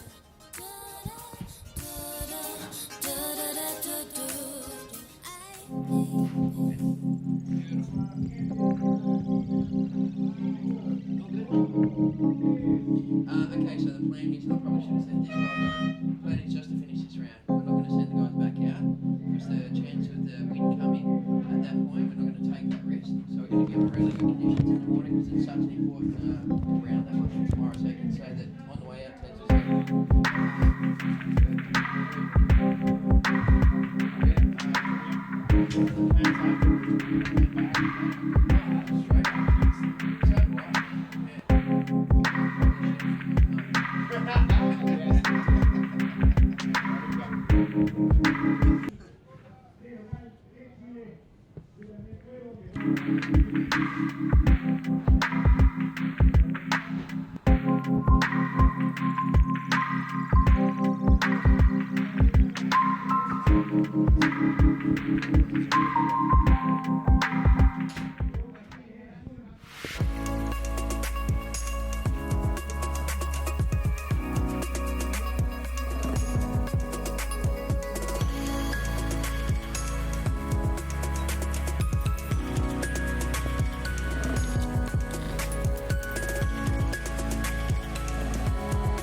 Welcome back, everybody. Manny V here, and back in the hot seat, we got Dion Mayer, a.k.a. Mumble Mania. Check him out right there on Instagram. Out in the water right now. We have heat number 4 of 8, round number 2, 25-minute heats. Top 2 waves are scored, and 2 riders advance on into the next round. Gabriel Braga in red, Sasha Damjanic in white, Igor Sanchez in yellow, and yes, the Frenchman, Ivan Martinez, is in the blue jersey. This heat is stacked, ladies and gentlemen. Thank you for all tuning in, and look at that. The sun, is that the sun coming out? Yeah, that's the sun coming out, Manny, and the onshore is starting to trickle in, and it's actually a little bit chilly outside, so I got my jumper on, and here we go. This is the Frenchman, Ivan Martinez, going down, and the waves are looking good as well, but here we go. Look at that wave. Look at that section. Nice loopy roll. That's exactly what he needed to do there, Manny. Yeah, it looks like Gabriel Braga has a 6-point ride. We're going to see if Pancho can find that wave and bring it up into the replays, but Gabriel Braga, 6 points right off the bat. One wave for Sasha and Igor. And here's another look at that 6-point ride from Gabriel Braga. All right, he's sending it down. There's that section heaving up against him. And there it is. Good timing. Nice little invert, Manny. This is what we'd like to see. And we're going to see a lot more of that being thrown down over the next couple of days. Yeah, I think the tide is starting to switch. And now we're going to see a little bit more punchiness on the inside sections on the left and the right. And here is that ride in blue from the Frenchman. Big roll. Landed a little sideways, but still able to maintain. And we got a word from Teza, Dion. Yeah, we got a word from Tez that we're going to be seeing this round through, and we're going to be calling it quits for the day. That is, we'll be seeing another 4 more heats after this, and then that will be the end of the day's action. And then we're going to give the round 3 and all of that the best conditions possible. Awesome. I like that. All right, check it out. We do have the winner of the last heat with Yo-Yo. Yo-Yo, where you at, brother? The last hit is Michael Pascal from Iquique. Estoy con el ganador aquí del primer hit, Michael Pascal, Club Bellavista Iquique. Cuéntanos, Michael, cómo fue eso. Corriste bastante bien, ya estás demostrándolo aquí a mucha gente y a todos los que nos ven que en Iquique hay increíbles riders como tú y estás ganando nuevamente acá en Arica. Bueno, sí, muy contento de ganar mi primera manga. Tuve todo el momento en primer lugar. Creo que estoy haciendo las cosas bien. Vengo haciéndolo hace un par de campeonatos, así que seguir en la misma línea que tengo pensado para poder llegar lejos en este campeonato que es muy importante para mí también. Como viví mucho tiempo acá en Arica, así que contento. Living a long time in Arica, he has knowledge of the wave, and he's saying that he's ready, he's very focused, and he's on fire, just trying to get into the next round. Michael, tú tienes bastante conocimientos aquí en las olas, eres un rider que corre muy bien, ¿te sientes con capacidades de quizá poder llegar a una final nuevamente? Sí, me siento con las capacidades igual que todos, esto es para cualquiera, todos corremos de la misma forma, hay que saber escoger las olas nomás y creo que tengo todas las posibilidades del mundo de llegar quizá a una final. Here is Michael, super ready to go into the next round and maybe into the finals, boys. Michael, algo que le quisiera decir a toda la gente que nos ve, quizá la gente allá en Bellavista o alrededor del mundo. No, agradecer a toda la gente que me apoya, bueno, sigan la señal en vivo, apoyen a los riders chilenos, así que vamos con todo en este campeonato, sigan la línea por APB Tour, sigan a todos los chilenos. These were all the emotions from Michael Pascal. I'm back in the booth, Manny. Congratulations to the Iquique local, Michael Pascal, advancing on out of that heat into round number 3. We are going to see heats 4 through 8, and then we're going to call it the day of competition, because that win, once it comes in, it just doesn't make it fun to compete in. Here we go. Igor Sanchez's last wave. This comes in as a big invert. Did he pull it off? Yes, he did. You saw his hand come off, lose his grip, but he was able to pull it off. And Sasha, big backflip. Actually, nice backflip. Not massive, but still able to pull it off. Yeah, really good riding. I would be very cautious of Sasha Damjanic. He knows his wave very well. He's scored a couple of tens, and he's actually, if I'm not mistaken, he's from here, and he knows his wave inside and out. Exactly. We saw on that last wave, nice ARS, and then he even backed it up with another roll right in a little danger zone. Here we go. Gabriel Braga, he's got that 6-point ride, has a drone angle. Now he needs this wave to wrap around a bit, but you see, still just a little bit too flat, Manny, and not getting that right-hand section he had previously. Yeah, I mean, you can't really... Yeah, it's tough to call it right when you take off to see what it's going to be doing down the line. So, I mean, somebody like Gabriel Braga to get in a situation like that, it's not normal. And that's the thing with Flopos, this wave here. It can move away from you. It can just turn into an incredible ramp, but you don't know that until you're down the line driving full speed. Yeah, exactly, and that's we've seen that also in Antofagasta, where you think you're taking off on the money wave, and then unfortunately just going a little bit flat on you. But the difference between there and here is light years, and this wave is an absolute mutant.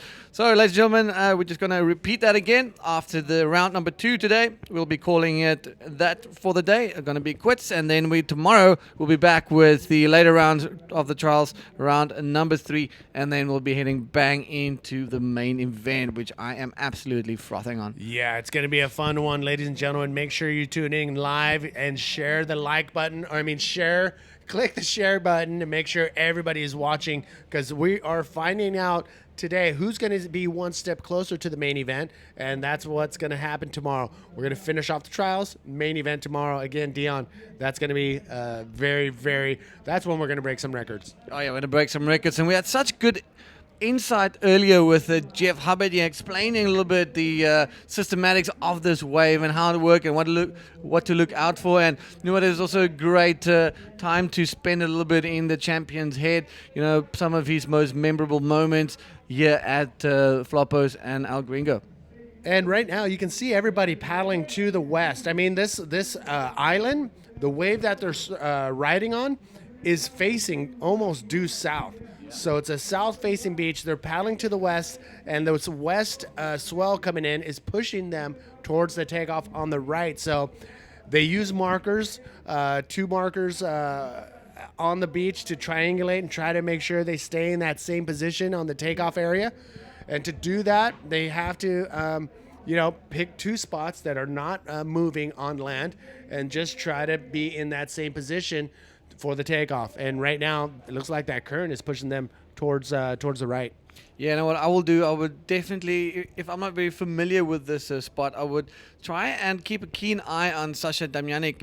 He obviously knows this spot quite well, and so I will see how he's moving it around and how he is dealing with the shift in the tide as well, and where the best position is to sit. So Sasha, he's got that second priority. I think he's definitely going to be starting using that once he's in that first priority position, and I'm sure maybe we're going to see him sniff out one of those bombs.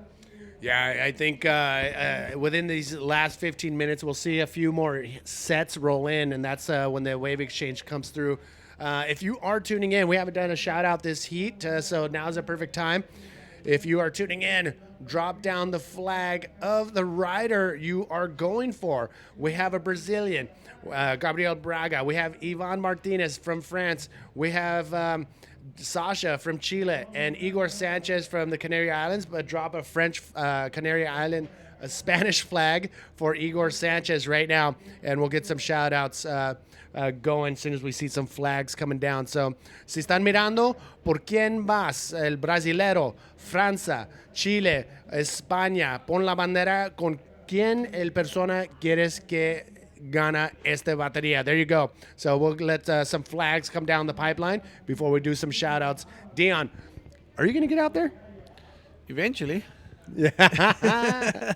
Just I think let's wait for these mountains to turn into molehills, and then I'm pretty keen to get out there. So later, in the later part of next week, after we caught up on some sleep, I will definitely be keen to go on that.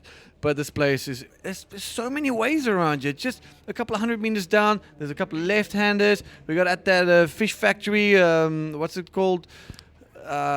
Radiation or something like that.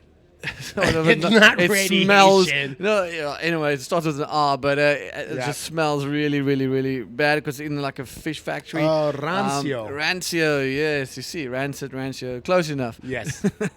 But I'm keen, man. I'm also keen to, on maybe Sunday when the waves are nice and big, go tackle that point there on the longboard. Yes, I think so. The Chinchorro right down the beach here. Here's some flags. We got some flags, a little bit of lull in the action. Camrin going for Brazil. Jerome going France all the way. Dylan Rodriguez, Puerto Rico. There's no Puerto Ricans in this heat, my friend. Nicholas Capdeville tuning in. Yay. Nicholas, we miss you on the tour. It's never too late. Get back on the tour. We'd love to see you dominate for the French. Raphael, we got, let's see, another French flag from Bob. Fabi going for Chilean. Jay, no, there's no Australian in this heat. Loose Stick going for the Frenchman. Larissa, there's no Puerto Ricans in this heat either. Sorry, so nobody's actually listening. They just hear flag. But I love you, Larissa. David McAster, again, I'm just going to go through and whoever was listening. Simon going for the Canary Island. Ignacio going for the Portuguese. Sasha, we got Felipe going for Sasha. Antonio for the Brazilian. Yes, so keep them coming. I love the flags. Christian DiMarco going for the Frenchman. So, yeah, keep them coming down. Love it. Keep them rocking. Right now, 12 minutes, 30 seconds remaining, the halfway mark. The Frenchman leading the charge, but man, look at those scores, very low. Yeah, look at Sasha. He needs to improve on that 1 point ride, and he also knows what ways to be looking out for. But here we go, a little bit of a peak starting to show you, Manny, and he's paddling really hard. But is everyone in the right position? That's another question, and this way seems to be one of those weird directional ones going through. 12 minutes to go, ladies and gentlemen. Very close heat where both Igor and Sasha still needs that second score, including Gabriel Braga. And you know what? When the highest score needed to advance is a 2.26, it's open season. It's anybody's game. Yeah, and it looks like they are paddling in to get in position right now. Gabriel Braga with third priority. Who's in that first priority? That's Ivan going up and over. He's sitting furthest outside, which is probably the thing you want to do with priority, because the bigger waves are going to come through, and you have with priority, you're going to be able to catch any wave that rolls through. So with 11 minutes, 24 seconds, plenty of time for both of these riders to get nuts, or all these riders to get a solid score. Dion, last night, Backstreet Boys. Backstreet's back. All right, I woke up this morning singing that. It was crazy. Like, those dudes, like, living the absolute dream. Like, they are vicariously living as the Backstreet Boys. They are rock stars in this country. This morning in breakfast, they still look like they just left the show. Same clothing. Here we go. It's incredible. Gabriel Braga with third priority, able to sneak this wave under priority, finds a section. And a quick roll on the inside. That is going to take care of that 1 point. Yeah. His second high score. And White, Sasha, getting barreled, getting spit out. Can he add a cherry on top? No. He cuts out of that and heads back to the lineup. But not a bad barrel ride for Sasha. And that will take care of his 1 point ride, his second highest score. But quick recap about the Backstreet Boys. We're staying in a hotel down the road, and they have a casino with a stage, and the Backstreet Boys tribute band played last night. They were scheduled to go on at 10:30 in true Chilean fashion. They started at 11:30, but no, it was pretty awesome. It was pretty awesome to see that the crowd was made up of 95% female, and then me, Dion, and Teza. It was crazy. It was crazy, and they all sang in English, but they cannot speak a word of English. So a lot of those words just getting lost in the translation. But you know what? I haven't laughed that much in a long time, but in a good way, not laughing them out or so. But it was really great. It was great entertainment, and we see Sasha Damjanic. As we just said, man, there's a lot of shifting that's going to be happening, and I'll keep an eye out for Sasha. He's already, both him and Gabriel, sitting on that 9.9, but now Igor Sanchez, he's got that priority. We know he can sniff out those bombs as well. Yeah, I mean, that's the thing. He needs only a 4.41 to get into that second place spot. Totally doable. Ton of time. I think we're going to probably see the situation change at least a few more times. Here we go. Gabriel Braga on this right-hander. Look at all that speed coming off the bottom. Quick duck and in and out. Not much there for Gabriel Braga, the Brazilian. Saludos, Colombia, apoyando el Ecuador. Diego, gracias. We have Franco desde Argentina. Gracias, hermano. ¿Y quién más tenemos? Ignacio por Sasha. Diego for Gabriel Braga. Hub Gonzalez, Gabriel Braga. Armen going for the Frenchman. So keep throwing those flags down in the comments. Manny V here and Dion giving you the live feed. It looks like Sasha taking a look. And yes, Sasha going for this one. All right, let's see if he can improve on that 4 points. Oncoming, bangs the arrow, reverse. Can he pull it? Manny Watts, where is he? There, he's kicking really hard, and he's still digging it. Still digging, no. Unfortunately. The first air reverse of today. This tide is definitely showing. Look where he is. Oh, my God. I do not want to be there. He actually stopped it, so stand up and get a better. Boom. He timed this just a little bit off, but I think if he hit it perfectly, he would have went out the back of the wave. Yeah.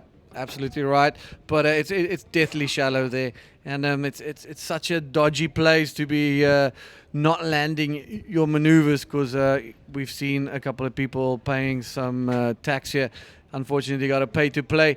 And this heat's still wide open, 7 minutes. And Gabriel Braga just operating under that priority, man. He's just looking for this right-handers. And let's see, gunning down the line, unfortunately not the best wave choice, but he's still going at it. And lets it go. All right, ladies and gentlemen, sorry, 7 minutes, 20 seconds to go. This is round number 2, heat number 4. We still have a few more heats under our belt to get through. Kevin Orihuela, Marcelo Fandes will be coming up next in heat number 5 with 2 riders from heat number 1. So you don't want to miss that. Up and riding, Igor Sanchez, 4.41. Ooh, with priority, letting that go in the last 7 minutes. That's going to, hopefully that doesn't bite him in the butt. But Igor Sanchez, he needs a small score. But look at those scores on the screen. It's a tough one to call. It's a tough one. It's you saw something there, and we did call it previously. You think you're on the money shot. You think you're going to get that section because on the right-handers you come down with a lot of speed, and it's like either you're going to get a big barrel or you're going to be getting a big section. And with this new swell direction, things are still trying to get into place, and unfortunately, that wave not offering anything, and he lost that priority with 6 minutes to go. Yeah, I mean it's always going to come down to the last few minutes with 4-man heats and 2 in a priority system, because that his situation change could happen in the very last second. We've seen it plenty of time, and you can see a little bit of the wind texture coming closer and closer to shore. So the call has been made after heat number 8 of round number 2. We're going to find out who are those riders that are going to be that much closer to the main event. But, man, look how beautiful it looks now. Yeah, it's still so good outside. It's still very contestable.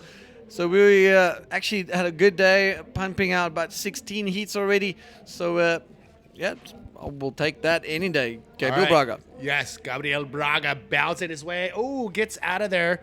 And you can see that texture, that wind texture starting to mess with the right-hander, at least. We don't know what it's doing on the left just yet.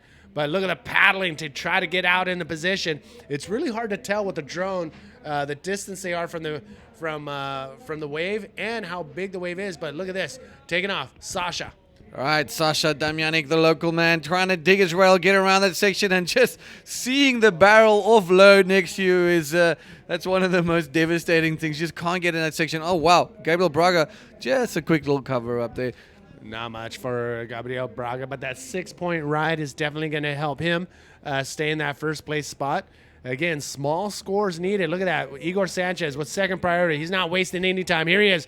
Nice size wave, 4.41. Igor Sanchez up and over in a big roll. That was nice. That is probably going to be one of the biggest maneuvers. And look at him. He's going to ride that all the way into the reef. Watch out, Igor. Keep that board up. Jeez, what is he doing? My.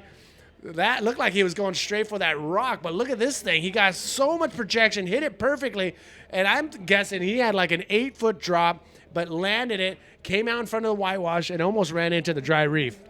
That's how committed he was to show the judges that he had full control of that, and it also shows how much it meant to him finally getting a good score, man. And he got a proper score with a 6.75. That is going to put him straight into that first place spot. Yvonne Martinez from France. Bonjour, mon ami. You need a 5.16. Sasha, he's going on this when the sun is out. The face is glassy, ton of speed, and there it is. A little late, going for an invert, throws it sideways, and he will pull this maneuver off and right across the dry reef into the keyhole.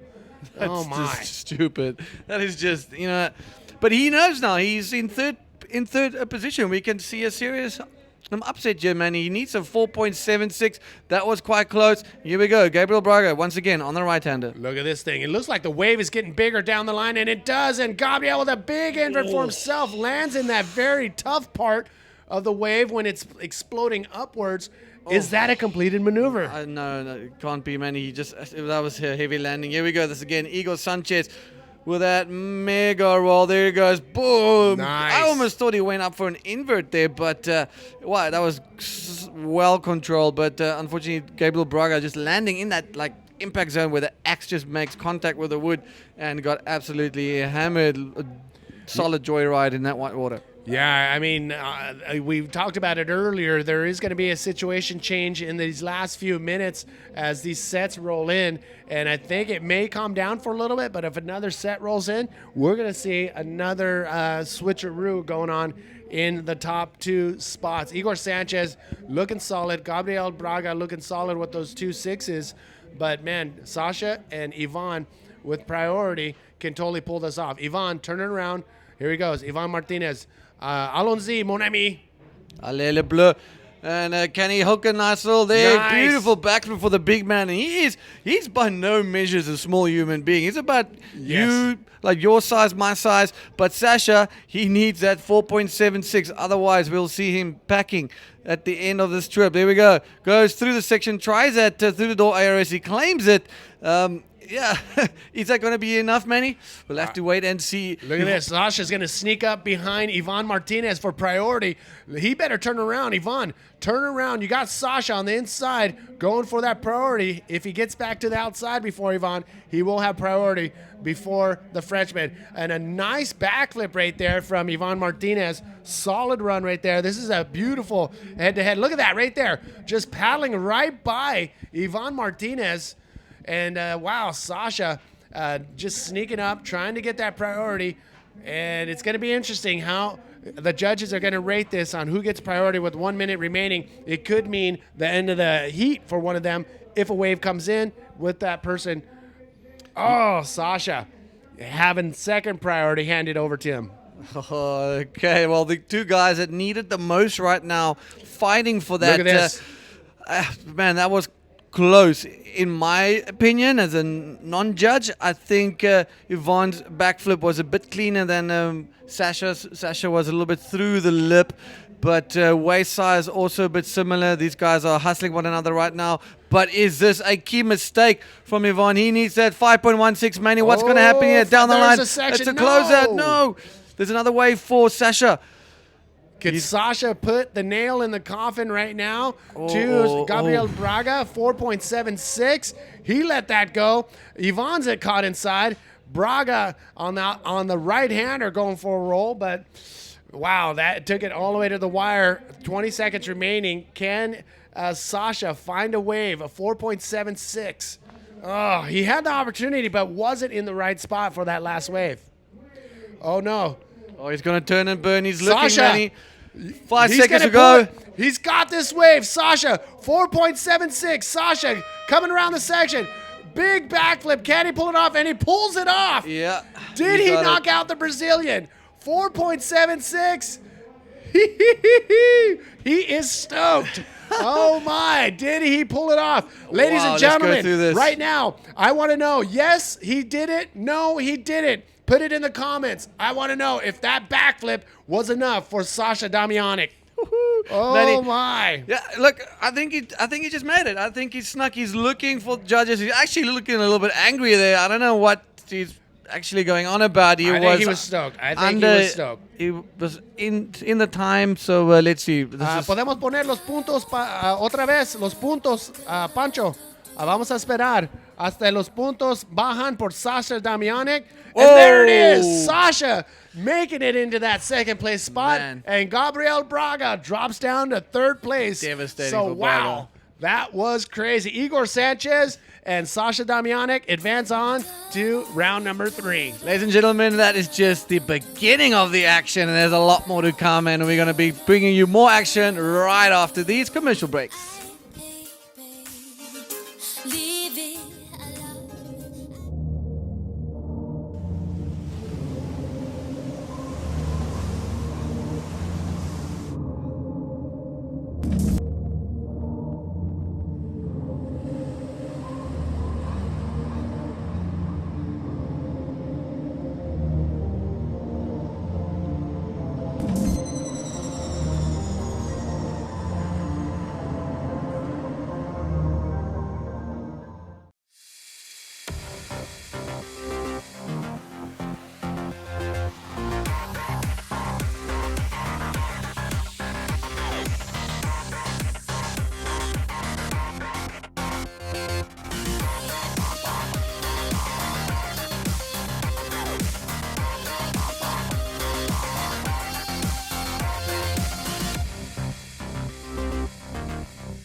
Welcome back, everybody. Manny V here, and what a heat. Dion. We're going through the trials round number 2 out in the water. We have heat 5 of 8. This is another stacked heat, Dion.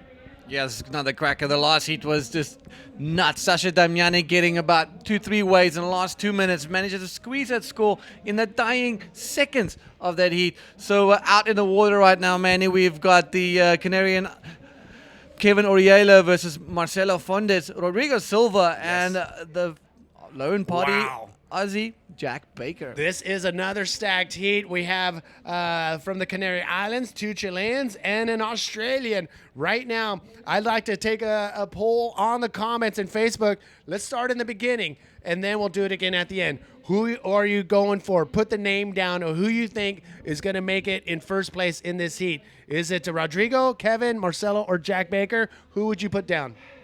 I would definitely say Kevin and Jack, but Fondes and Silva are 2 fierce competitors, and they know this wave very well. So you didn't answer the question. Okay.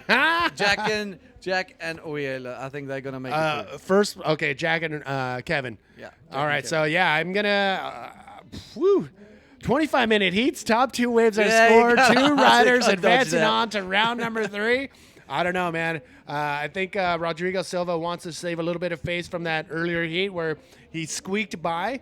But Kevin Orihuela has been performing very well. Jack Baker, yeah, same thing. You know what? I'm stuck where you're at too. So I'm gonna say Kevin is looking very strong coming into this event. Who do you guys think? Looking down the pipeline right now, we have Leonardo going for Kevin. Seth going for Jack. We have Rodrigo for Jerome. And who else? We Bodyboard going for Kevin Orihuela, of course. We have Miguel going for Kevin. Jerome, Spain. Yeah, Emmanuel going for Kevin and Rodrigo. So that's interesting. That's a good mix right there. PLC is tuning in from his hotel, watching what the conditions are doing out in the water. Kevin. Manny from Puerto Vallarta, Mazatlan, tuning in as well. Wow, I'm getting tongue-tied here. It's been a long night. We can blame it on the Backstreet Boys. But this is going to be quite a cracker heat. I mean, anyone can take this. You can see Jack's going to... He's already moving away from everybody. He's going to be focusing on those right-handers. He saw Gabriel Braga and them getting some good scores. But ultimately, at the end of the day, these left-handers provided the winning scores, unless Jack can really send it and get something big. But he's no strangers to the left either. But this is a tough heat. I think Rodrigo Silva as well. You can't count any one of these guys out. All right, Kevin. Kevin Orihuela up and riding. Looks like a medium-sized wave. Comes around that section with a ton of speed. A conservative roll, and we'll kick out of that. Not a bad maneuver in these first 5 minutes. That is going to be the best wave ridden so far in this heat. It's the only wave ridden so far in this heat. So, but again, Manny, just that solid performance you saw with Gabriel Braga and the other guys getting big scores for those rolls. Here we go, Jack Baker paddling. Okay, gunning it down the line. Now, is he going to get that right-hand section that he's hunting for? A lot of speed. Boom, a little cutback, reverse spin. And again, one of those right-handers that look good and ends bad.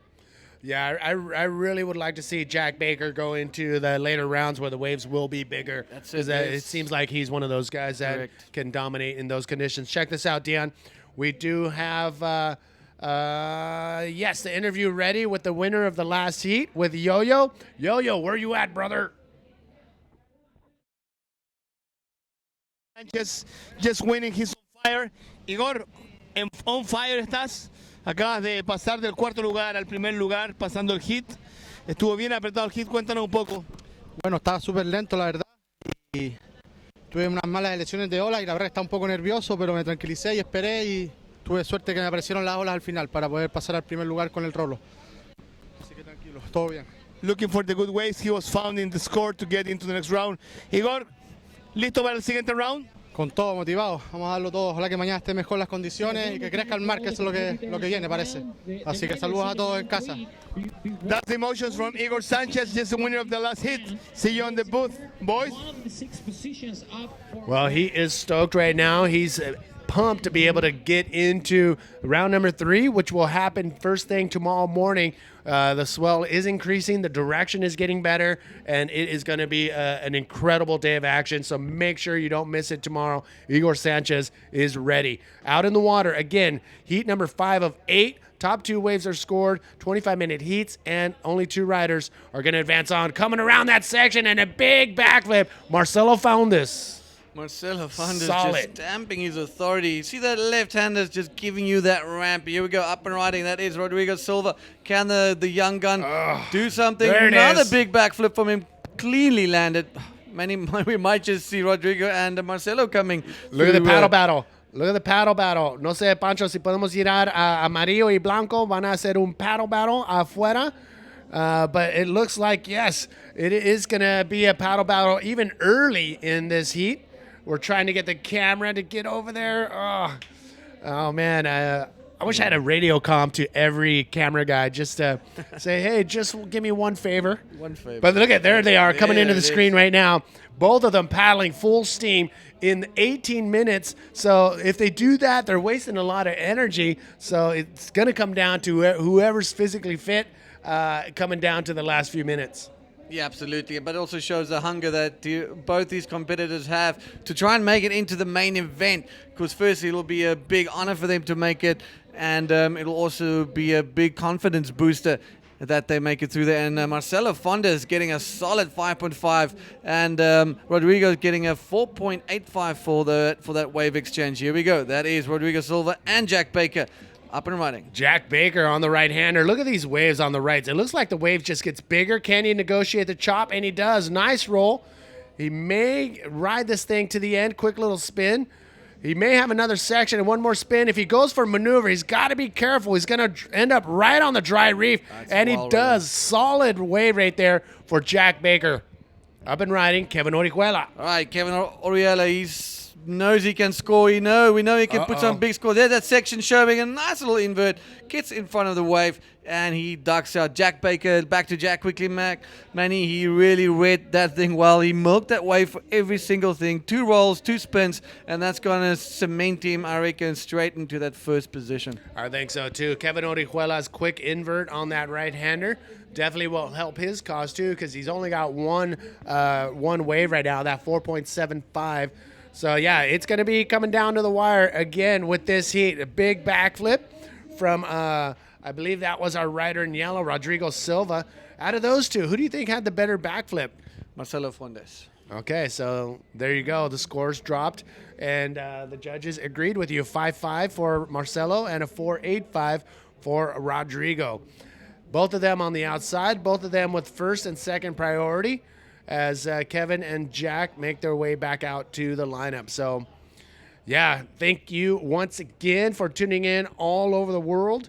Dave Goody, what's up, brother, for tuning in. Next year, if there's a drop knee division in Antofagasta, I think you should join in and come hang out with me in Chile. I sent a message to Paul Roach. I'm like, Paul, do you want to come hang out in Chile and do a DK comp?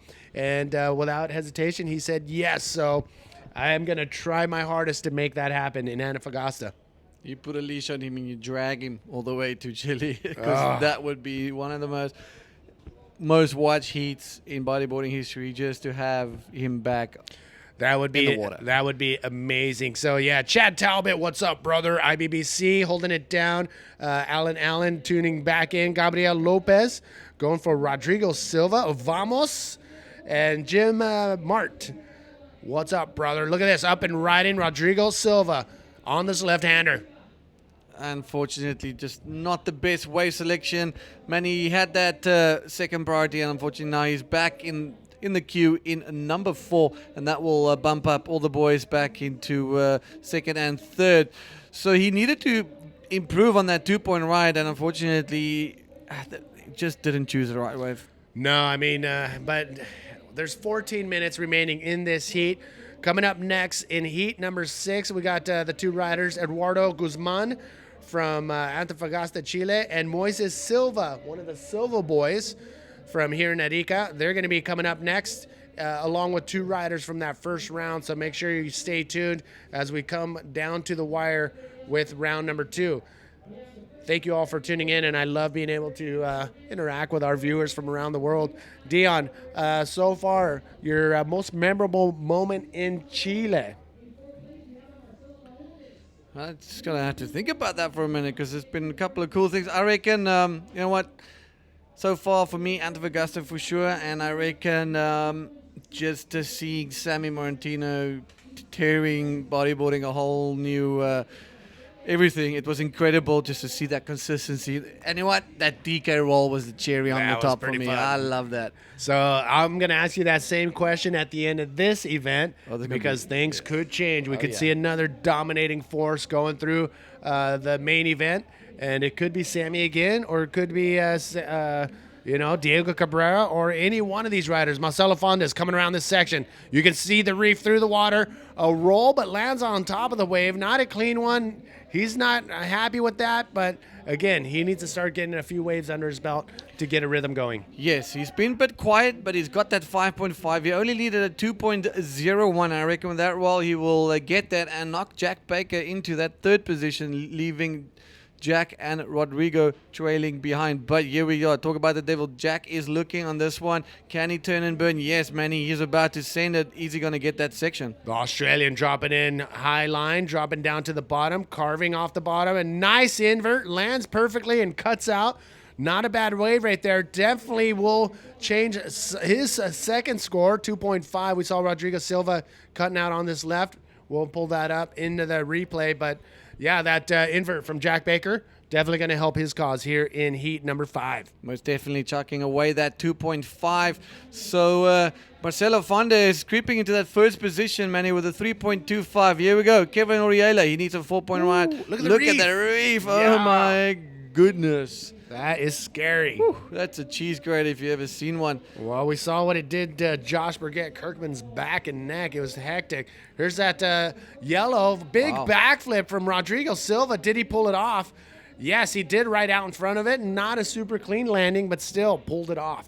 It'll be really cool to see both Silva brothers making it into the main event, and they both live here as well. So it'll be well deserved for these two youngsters, 16 years of age, to be rubbing shoulders with the likes of Jared, Ian, Tristan, Jeff, PLC. I mean, now they toe to toe. They're not just small little grommets anymore. They now What were you doing at 16?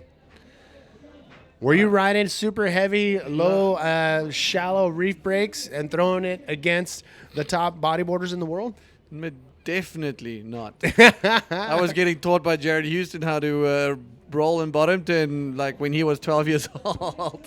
you know, so Arturo Soto, there he is, coming up in that next heat. He's going to be out there with Eduardo Guzman and Moises Silva. He is stoked.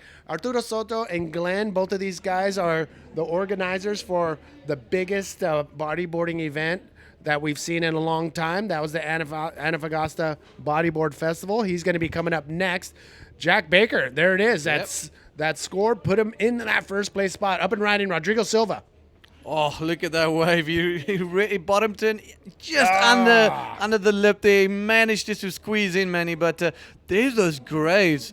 Unbelievable what they found there. You know what? One of the cameramans was telling me about the mummies that they pulled out of there. Yeah. Hold on first. Kevin Orihuela, around that section, not much there. But it was crazy. He pulled up a photo online. Same. And here we go. Jack Baker. More on the mummies in a second. And he's going to hold off to that inside section. I love how it looks like it's getting bigger down the line. A roll and out the back. Is that going to help him? Probably not.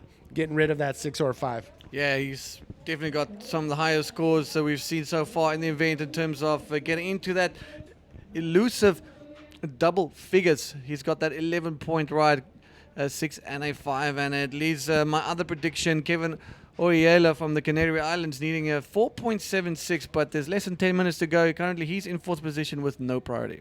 Well, I mean, there's plenty of time for a situation to change out in the water. But yeah, the mummies that they pulled out of there, the skulls. He was telling us about how when the babies come out of the womb, they're already beginning the process of trying to elongate their skulls so they look, it's just weird. We're going to pull up a photo of some of the mummies that came out of there. But yeah, well, the way they would do it is they would get a leather strap and just tighten it as the baby's growing. And at some point, it looks like, I hate to say it, but it looks like an alien skull when it's elongated. It's pretty phenomenal what they did here. And this is a pretty special place here, Isla Alacran. Yeah, it holds a lot of history, ladies and gentlemen. With 8 minutes, 40-odd seconds to go, Jack Baker sitting in first position with the youngster, Rodrigo Silva, right behind him with a 9.5. Marcelo Fondes and Kevin Oriela both needing a 4.0 and Kevin needing a 4.76 to advance into the next round. Looks like they all just got cleaned up right there. And actually, no, they all made it through. The golden boom on the tables in the view of my of the monitor. Here we go. Kevin Orihuela, 4.76. Right off the bat, goes for a roll on the outside. That is not going to help him as it shuts down. 8 minutes remaining. He still has time to get back out there and give it another shot if the waves roll in. But Teza was telling me a quick little notes about the skulls and why they were doing that. They were trying to increase the volume inside of the skull, which would hopefully give more brain capacity and have them on a different level as far as the mental well-being and, the whole thought process of going into that. It's crazy. That's nuts. And this is thousands of years ago where, people already had the the vision or the thought process to let's try and increase the brain capacity so that we can invent more. I mean, these Incans were far ahead of the time, especially out in Peru, those Mayans there. I mean, the massive... obviously, that did not work because you got a big head and, it's still not... I'm joking. Funny guy. I'm joking. Big head with nothing in it. Is that what you wanted to say? I hear some rattling at night when you roll over in bed sometimes. But I'm joking. Like a can with some coins in it. All right, here we go. Jack Baker on the right, dropping inside of the barrel. Is this wave going to shape up? You can see the wind giving a little bit of texture on the inside. He loves those little bouncing reverses. Yeah, he's got a lot of weight to throw. And he's a big guy. He's a big guy.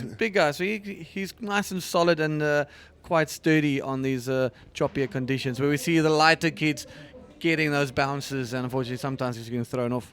Yeah, I mean, he's in the lead. He just gave up that priority to Marcelo Fondes, who is on the hunt for a 4.01 for second place. But I mean, this is being in the heat right now, knowing that you can make it into the main event if you make it out of this heat and do well in the next heat. Or do you think about that while you're in the water, or are you just in the present? No, you have to think about that. That's why you're surfing right now. So you want to get into that next round, and being the bottom two riders, which is Marcelo and Kevin, it is definitely a factor. Not in the back of their heads anymore. It's right in front of something. I need to step up. I need to get that score because otherwise it's the end of the road, and the guys came all this way to try and get it into the main event. Yeah, I mean, I guess you're right. You got to put it all on the line right now, and it was pretty cool what Josh Burgett-Kirkman was saying is if you're fumbling around with 5s and 4s and 5s and you're leaving it up to the judges to make that determination for you instead of coming out and dominating like Jack Baker's doing right now, then it falls on you. So Rodrigo, Kevin, Marcelo, they have to go big on the next waves they catch just to pull up far ahead, because I think Jack Baker, he's going to look pretty solid till the end of the heat. Kevin, Marcelo, they got to just go big on the next waves. Yeah, absolutely. They need to capitalize. We're under the 5-minute mark, so it's now or never. And I really hope we can see Jack in the main event, because he is a big wave specialist, and I think he's also going to be sniffing out some of those big barrels. But it's still a wide open heat right now with 4 minutes, 40 seconds. Rodrigo Silva in second position, Kevin Oriela in third with that third priority, and Marcelo Fondes, he only needs a 4-point ride, and he has that priority. 4 minutes, 30 seconds remaining. Kevin Orihuela taking a look. Kevin Orihuela is not going to go for it. He'll maintain that priority, but look at that texture. And that's what's happening. The sun comes out, it changes the heat on the water and causes wind to come up out of the south. And that's what we're seeing right now is this texture adding a little bit of bump, causing the barrels to break prematurely. And the timing for these lip maneuvers is going to have to be on key for them to be performed perfectly. Yeah, spot on, Manny. This is classical ARICA. This is what happens every single day. In the morning, it's clean and glassy with a cloud cover. Basically never rains here. Every now and then it does. And then after that, the sun comes out and the wind picks up. At night, goes down again. It's just a cycle that repeats itself over and over. It's incredible how this climate works here. Jack Baker, first position, Manny, and it's been a bit quiet. 3 minutes, 30 seconds to go. 10 stunts for the boys. Yeah, I mean, either you're going to advance on one step closer to the main event or you're going to get knocked out of the event. And that's not what any of these riders in the water want to do. Paddling out a little bit too far inside on these set waves. Now that they see this wave coming in, are we going to have any takers? 3 minutes remaining. Rodrigo Silva in second. Kevin Orihuela.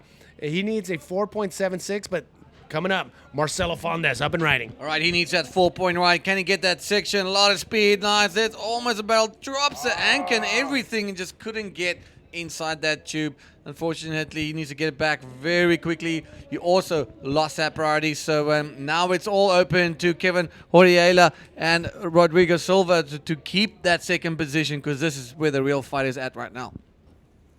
Man, both of these riders are capable of those 4-point rides, but again, it's going to be very tricky. It's been tricky from the get-go, and we talked to, I think Jeff mentioned it, and I know Igor Sanchez mentioned it as well, but these conditions are tough. Look at this. Rodrigo Silva has the opportunity to pull away right now in that second-place position, but did not form up for Rodrigo Silva either. All right, so now Kevin Orihuela has his ticket almost to the main event if he can make it. Well, he's got the priority. That's what I actually want to say. Now he's got the priority. So now he's got that opportunity to get into the next round if that wave comes through and he gets that 4.76. But things can't be any better for him right now because he will be handed that. I stand to be corrected. Jack Baker has been handed the priority. All right, so he's going to be waiting patiently. We were talking about there's a beautiful view from the crowd. Hey, what's up? Welcome, everybody tuning in and those of you on the beach. But, yeah, another beautiful day here in Arica. I was asking, or we were talking about the young guns, but I want to know how young you guys are watching all over the world. How long have you been bodyboarding? Write down the year in the comments when you first started bodyboarding. That is a question on hand right now. Si están mirando ahorita, pon el año cuando comenzaron ustedes a hacer bodyboard. Ahí vamos, Kevin Orihuela. All right, it's now or never for Kevin Orihuela.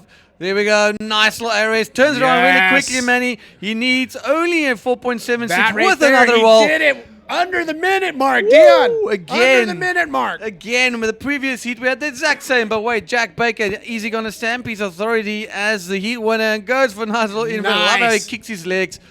Well, our predictions coming down to the wire with 30 seconds to go. Let's see what the judges score. Kevin Orihuela, make sure you get onto your stacked app. Scroll down a little bit, and you can see in real time the score is being dropped by the judges for them, and it's such a great app. And 20 seconds to go. Oh my goodness, are we going to see Rodrigo Silva? Kevin Orihuela and Marcelo Fondes, Rodrigo Silva, and there it is. The score has dropped for Kevin Orihuela. Jumps into second place, knocks Rodrigo Silva down in a third position in the last minute of this heat. Kevin Orihuela will advance on. Jack Baker showing that he wants some of that main event feast that's coming up tomorrow. Oh my, drama galore, and this is just the beginning. Well, my prediction was spot on. Thanks, I'll take that, Manny. All right, so thank you guys for tuning in. Enrique, 25 years of bodyboarding. Armin started in 87. We're going to hit more of those comments. Don't go anywhere. Another heat is under, coming back. Don't go anywhere. Oh my God.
And welcome back, ladies and gentlemen. I always like to salute the crowd because I'm, I've got a lot of respect for everyone out there in Webland. Tez McKenna jumping into the hot seat to give Manny Vargas a well-earned break. That is for sure. He's hurting a little bit because we went to the a tribute show for the what were those guys called last night? Backstreet Boys? The Backstreet Boys. So tribute show at the hotel where he's staying. It was so funny. It was awesome. But anyway, we're trucking on through the heats here today.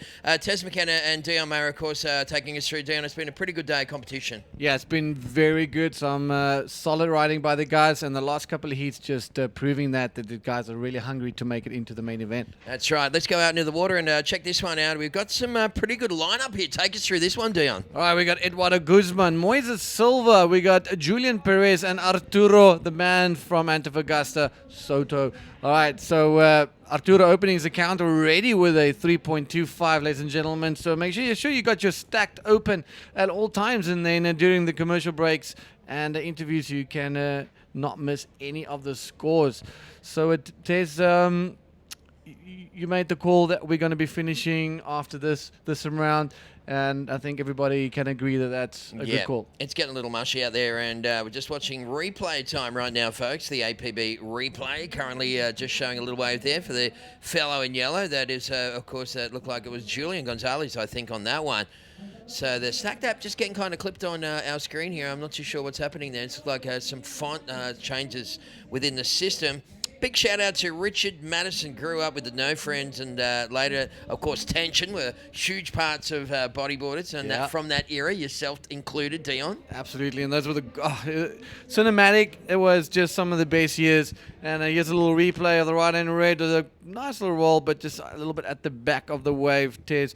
But those were the years. I mean, the Tension videos, they were great, and the No Friends, just honestly, we couldn't. Every time a DVD will be a release, we'll get together at a mate's house and we'll have a little thing and watch it. It's crazy. Yeah, awesome stuff. Good, and good on Whitey. He's out there probably watching this one. He's an avid fan as well of the World Tour. So we're down to 21 minutes remaining. Heat number 6, round number 2. To answer your question previously, down. Yes, we are going to pull up stumps at heat number 8 of this round, ladies and gentlemen. The reason being, of course, what they refer to as alti-climate, which means the clouds come over from Bolivia, and once those clouds finish, they come along in like a line. You can see a straight line to the back of the clouds. As soon as the sun comes above us, the wind comes instantly down. It's one of the most predictable places on planet Earth. The other thing also, Dion, is that some of these kids have surfed 2 rounds here today, and when you surf 2 times at a place like Gringo, you can be absolutely exhausted. Yeah, good call, Tez, because it takes every ounce of your concentration and of your physical being as well to be out there, because it's a very powerful wave with a lot of energy. Yeah, that's right. And, that next round, the third round, is so important. We'd love to give these guys tomorrow, the top 16 that make it on through here. It's only the 6 places that will go through into the main event to take on the world's best in the third Grand Slam of 2019. And those places will come from the first 4 positions in those heat will automatically be positioned into the main event, and the remaining 2 positions to make up the 6, they'll be taken from the best 2-wave tally for all the second places. So it's pretty cutthroat, and we want to give them a really nice platform tomorrow. You can see the blue sky is already come in, and with the blue sky comes the wind. Yes, classic ARICA. And it's an absolute pleasure to be here with you guys once again in ARICA on the third and the final leg of the South American tour. And what an astonishing tour it has been, starting in Iquique up to Antofagasta and then back here in ARICA. Tess, it's been an absolute epic It has experience. been an incredible experience, that's for sure. This is Arturo Soto. Wow. Showing the bottom of the board, a bit of daylight there from the promoter of Antofagasta Bodyboard Festival and the man behind Club Adeo. He's a very innovative sort of a guy. Arturo, great bodyboarder. Nice stuff there, man. He's hanging on for dear life. A little rodeo ride there for Arturo Soto. I'm super stoked if he gets. I'd love to see him make the main event. He comes here every year after Antofagasta, and he always gets through a couple of heats, but let's see if we can do it this year. Yeah, well, that's exactly where him putting his money where his mouth is. It's not just a promoter, but he's a quality rider as well. Rider up and white, Moises Silva goes for that little backflip through the lip, tears, and then another little spin, and I reckon that will definitely help his charge now. 18 minutes to go. Okay, so Felipe, we're listening to your comments online there. Felipe Marinhip saying the riders' names are not enough visible. This is what happens when we were at check-in. Dion helped me out yesterday, so thanks for that, mate. But it's a big process getting everyone's name, getting all the entry fees, giving them all the accreditations and the competition T-shirts, etc. We said to everyone right throughout the day, you can only use two names. So what's happened here? Yellow and red are using 3 and 4 names, and it reduces the size of the font, and it sort of throws things out. So listen, while there's a break in the action, we're going to throw it down to the winner of the previous heat. So Yo-Yo, where you at, my brother? What's up, everybody? Okay, so we got the winner of the last heat, Jack Baker. If you don't know who this guy is, look up YouTube, worst wipeout. This is a guy that got flung like 100 feet on a reef. That was crazy, but what's even crazier is that you are one step closer to the main event. What was it like out there? It's a lot closer than the rocks than what I think. The ramps are just getting better with a lower tide. It's absolutely psycho out there. The guys going some of those inside lefts, it's just mental, absolutely mental. If you were to see how deep it was on the inside when these guys are pulling off the maneuvers and coming out of the barrels, how deep is it? Every time I pull off, I touch the bottom. Every time you touch the bottom, it's like knee to waist deep. It's fucked up. Do you guys beep that out? But do you ever think about that when you're on the wave, or when do you realize how shallow it is? You realize, like, after you get off the wave, you just put yourself into competition mode and just go grovel, and put yourself over the edge. And then, like on my first wave, I went straight in on the rocks and ran along the rocks and jumped back out. And it's not fun out there, but it's a sick ramp, and all the boys are frothing and going hard. So, are you excited for tomorrow morning, where they're going to put you guys out in better conditions? Oh, it's going to be fucking. Oh, it's going to be massive out there. It's psycho. It's already mental enough when it's small. Like, it's going to be mental. I'm keen as. All right, so if he wins the next heat, we're going to have to tone him down a little bit, but congratulations. Thanks, Manny. Thanks, heaps. All right, we'll see him in the next heat. Back to you guys. With Jack Baker there. Jack using some pretty colourful language. We do apologise for that. The kids are watching back home. But anyway, it's a real life stuff, and Jack is such an incredible character, that is for sure. We're just going to turn it down in the booth here because we wanted to listen to that because I knew that Jack was going to fire up. And speaking of firing up, Moises Silva, lovely combination there, Dion. Yeah, textbook surfing. Look at this. I love this replay. A lot of speed. There's a section right there. Bangs this beautiful ARS.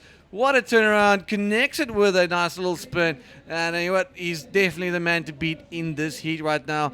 And you know what? That was a interesting interview. But you know what? The guys are hungry. They just amped to beer. They're excited for what's to come, Tiz. Yeah, absolutely. He goes, Julian just trying to drive through. And I don't think it's too much about the barrels anymore. That wind has kind of come on in, and people are cracking up at Jack Baker online. Jack is one of my favourite all-time bodyboarders. He's such a colourful character with the colourful language that goes with it. You know, this is something a friend of mine said something pretty funny to me a few years back. And he said, everyone swears a lot in Australia. You know, it's part of the vocabulary of being an Australian. I said, why do you say that? And he said, I'm just going to come back to this story. I've got a little wave here. This is Moises Silva again, getting a little one. Just trying to get a little tube. Unfortunately, not much there. He rolls off the back. He said to me, because I asked the other day someone if they could give me some directions to the library. Here we go back to, this is Eduardo Guzman Troncoso. Of course, he is from Iquique. He's a great young rider, this guy, and he's actually not that young. He's been around for a while. Nice combination there, really milking that thing for all it's worth. Anyway, he asked this person, he said, can you show me where the library is? And they said, yeah, man, go up, you turn right, and then you beep, go to the left, and then beep, go to the right, and then keep going to the beep, end of the road, and then you'll find that beep right there. And he said, oh, thanks, officer. Oh.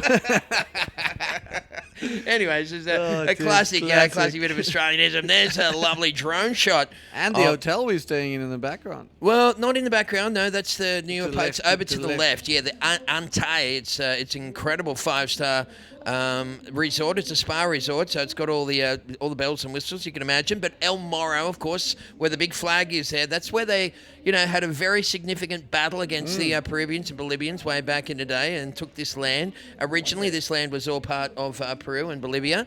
So, it's been an interesting history here. But this used to be an island, and now they call it the ex-island ARICA. Used to be a haven for pirates as well, if I'm not mistaken, Tez. It did, actually. What happened was the pirates used to park out here, and because the wave, back in the day, before they joined it to the land, they said that the wave used to do a 360 all the way around the island. No ways. So that was pretty cool. But anyway, it was such a hard place to negotiate for people, that they couldn't get onto the island. Only the pirates had the ability to do it. So they used to use it as a place to store their treasure and put all their stuff. And, when they used to go out and rob people, they'd come in and put all the stuff on the island. And they knew that it was pretty safe because there's so much swell here all the time that nobody would dare, swim out there to try and take take their wares from them. So very interesting stuff. Great history here, and you can see the blue sky. And there's the edge of the cloud. See that? See how you can see it's almost like a ruler-like edge. And this is what I was talking about with the Arctic climate. And it happens every day. Right now, the local time here is around about 1 o'clock. So anywhere between sort of 12 and 1, the wind will always turn. Right now, it's kind of behaving itself as we see Arturo Soto up and riding. Arturo using his priority, gets under the lip, nice little cover up. Now he's going to have to try and link it up with a roll. Goes for an ARS as well. And Arturo, he needs a 7.11 for that first position test, but he's hanging in that second position with Moises Silva. It was Eduardo Guzman, he needs a 3.3, and Julian Perez, well, he needs his 5.76. Absolutely. Keep those comments coming. We've got some funny stuff online there. Jonathan Gabrielson saying, Jack the F-bomb king, hashtag. Well said, mate. And he also mentioned that Aussie Mouse are pretty dirty.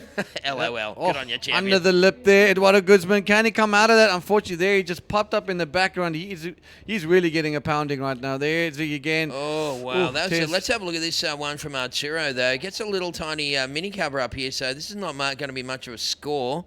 Right now, Arturo is actually sitting in second position. Went for a little funky little ARS on the end section. So we're down to just on 11.5 minutes left on the clock. We're super stoked to have all the crew online here today. We've had a lot of people, and I mentioned it before with Manny, and I'll talk about it quickly with you, Dion, but the momentum that we got from the contest in Iquique really was some of the best numbers in the history of the sport. And then that took us into the biggest event of 2019 in Antofagasta, of course, which was just record-breaking. And now the whole world is watching us as we come here to what I refer to the jewel in the Triple Crown here at Gringo, of course, for this Grand Slam number 3. So we have a lot of people, and the big numbers are all in the engagements. The people that go to the trouble, there goes a little like right there. The people that go, and there's another one. So everyone's just always constantly liking, constantly, giving us some love or making a comment. And it's those engagements that we can turn, those numbers we can turn into money in the future. Yeah, money for the sport and to bring you guys bigger and better events such as what we are having here in the heartbeat of bodyboarding, which is here in Chile. What a place it's been. What a journey it's been as well. We've got 2 more heats coming in after this. Then we're going to be pulling the plug for the day. But still a lot of action to go with about 50 minutes of surfing coming your way. Absolutely. We Bodyboard saying, imagine if Jack wins the whole contest, they're going to have to mute the whole feed. If Jack wins the contest, I'm going to do the dubbing of Jack. We'll turn his volume down and I'll use the Aussie accent to just pretend that I'm Jack. What a classic, huh? But super stoked to have everyone on board, including Miguel and Sina. He's watching from Hermosa Beach. So Hermosa Island, I believe. So, yeah, he's one of our top fans on the APB World Tour. Good on you, champion. Yeah, keep it going. Drop us likes. Make sure you guys share. And especially tomorrow when we start the main event, we've got the likes of Jeff Hubbard ready to send it. We've got Jared Houston. We've got PLC, Amari Laverne. The bee's knees of bodyboarding is here in ARICA. How good is it? We got Jeff, we got Amori, we got some of the stars of the sport back here. And at one stage, I thought that Ryan Hardy was coming, only because I don't speak, proper Spanish, a little bit of Spanglish. But I saw the video that he did, and I thought, it sounds like Ryan Hardy's coming to the contest. I got all excited about it there for a while, but in the end, he was just doing a shout out. Here we go. Here, nice little slice there for Moises Silva, but that's not going to go in the top 2. And again, we've got a whole bunch of people here. Looks like Cole Rhoda saying, Dion, they're riding the West Coast tomorrow. See you in the morning, early. Oh, the West Coast, the conditions back home is absolutely pumping. Just a shout out to all the boys in the Hyena Valley and up there in the West Coast. Always big supporters of the APB tests, and it's guys like those that really hold the fort down back in South Africa. Yeah, this is cool. There's so much funny stuff being said. Nick Wrigley replying to Jonathan Gabrielson. So check all that stuff out. We can't talk about it online, but it's right there anyway. So try and keep it pretty clean. Of course, we don't want to use... sponsors are really looking at us at the moment. So again, we don't want to have too much of that whole tension kind of vibe that, that was a bit of a problem back in the day. I mean, in Australia, we have a big a show called Current Affair, and it's like the #1 news show in Australia, and they did a big story when the boys from Tension did some pretty radical stuff on a bodyboard video one time, and it really hurt us because I was actually the general manager of the National Bodyboarding Tour at the time, and we almost lost our big sponsor Rebel Sport over that. So we've got to be careful sometimes that, we make sure that we have, whilst, retaining the cool and natural element of the sport, we've got to make sure that we also, remain pretty professional as well. Exactly. The whole world is watching, and everybody would like to have an opinion and make sure that their voices get heard as well. But someone whose scores are getting heard right now, that's Moises Silva, one of the 2 twin brothers from ARICA, maybe making his way into the next round test. Yeah, they have a program here that starts this afternoon, actually, called Make a Pro. And what it is, it's a workshop designed with Amori Laverne and all the kids, local kids. There's about 15 kids that are in it. They're going to be basing themselves out of the High Performance Centre at Surf Antai as we go to a nice split peak situation. We're going to stay with the guy in blue here. So this is, we switched to red, but Arturo Soto is in a blue singlet. He looked like he had a nice little corner on that one too, Dion. Seemed like a good section coming his way with a lot of speed. We haven't seen many real set waves offloading right now. Definitely a bit of a lull here, Tez. But the wind's still, not too strong as we saw yesterday and the day before, where the onshore really was blowing super hard. And unfortunately, no waves ridden for anyone during those last couple of days. That's but right. It's still very contestable. Here we go, Arturo. Okay, this is the replay of Arturo's wave. Waited, got a little roll in the bowl. So nothing to write home about for either red or blue. So not a keeper, as we like to say in commentary. We're down to just on 6 minutes remaining. Again, it's day #1 of the ARICA CULTURA Bodyboard Grand Slam #3 on the World Tour. So buenas tardes, muchachos, amigos, señores. Muchas gracias for checking out the webcast. We're stoked to have you guys on board. Mi nombre es Teza McKenna, director APB World Tour, and trying to learn a bit of Spanish while we're over here as well too, Dion. How you going with it all? Yeah, poquito? but it's getting there. I must say, I think it's really it's something you can pick up on. We easily. want to show the respect to the Spanish-speaking audience by learning Spanish, because I think that the Spanish-speaking audience is such a huge part of the fabric of bodyboarding these days, that out of pure respect, all of us that work here, we should learn Spanish, and we are trying our very best. Spot on, and we are, and I think by next year we'll be able to be quite fluent in it, and it's not the hardest language to learn. It's as a great well. second language to learn. It's the second most popular language on. I want to say a shout out to Jacob Vanderveld. How you doing, man? Online at the moment. Wow, that's a nice little commitment to the rail, and is he going to come out of that? Wow. He needed a 5.76. Julian Gonzalez. Wow, that might be just what the doctor ordered. Take us through this one, Dion. Under the lip takeoff, deep in the barrel, comes out screaming right there. I think he's going to be very happy with that. And you know what? It's going to be very close to that 5.76 that he needs. Tess, while I have you here, let's talk about the tour for the remaining of the year. The tour will see us heading to Australia, to Portugal, and culminating in the Canary Islands with Fronton back in the fray. But get back onto this. This is a good little wave there. Let's Moises Silva pulling out of that. Oh, okay. So Moises is pretty well positioned here with just on 4 minutes remaining. So 4 minutos para final. Competitores. We're down to 4 minutes on the clock. This is seat number 6, round number 2, and watching a little bit of live action now. Wow, that's a good technique from Moises Silva. Of course, him and his brother are coming out of ARICA, and there's some really, really good kids coming out of this part of the world. Arturo finding a nice little one. He needs to do something on the end here. He's going to, and you can see the pain on his face. He only needs to replace a 3.25. We are still waiting for score. Well, there it is. So Julian Gonzalez with a 5.10 has moved into third position, now only chasing a 2.31. So this is a real worrying time here for Arturo Soto. Again, we want to say a big shout out to Glenn and Ali and all the crew who are watching up there in Antofagasta. And thank you so much for some beautiful memories and an incredible, absolutely incredible competition. Yeah, it was... it was incredible. The hospitality was amazing, Tez. You just can't fault that. And the benchmark has truly been set for all the events around the world. So just back on the remaining stops on the world tour, just take us through what we can expect. Okay, so we're going to Australia. And I noticed here Jacob Vanderveld, nice call there, Jake. He said Australia's going to have Pat Caldwell as one of the international judges. I can't wait because Pat is an absolute legend. I mean, he made the most popular movie in bodyboarding, the El Rolo.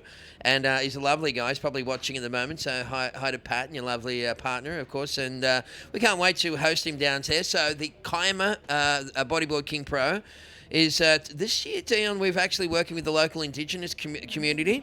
We're going to have a smoking ceremony to open up the event.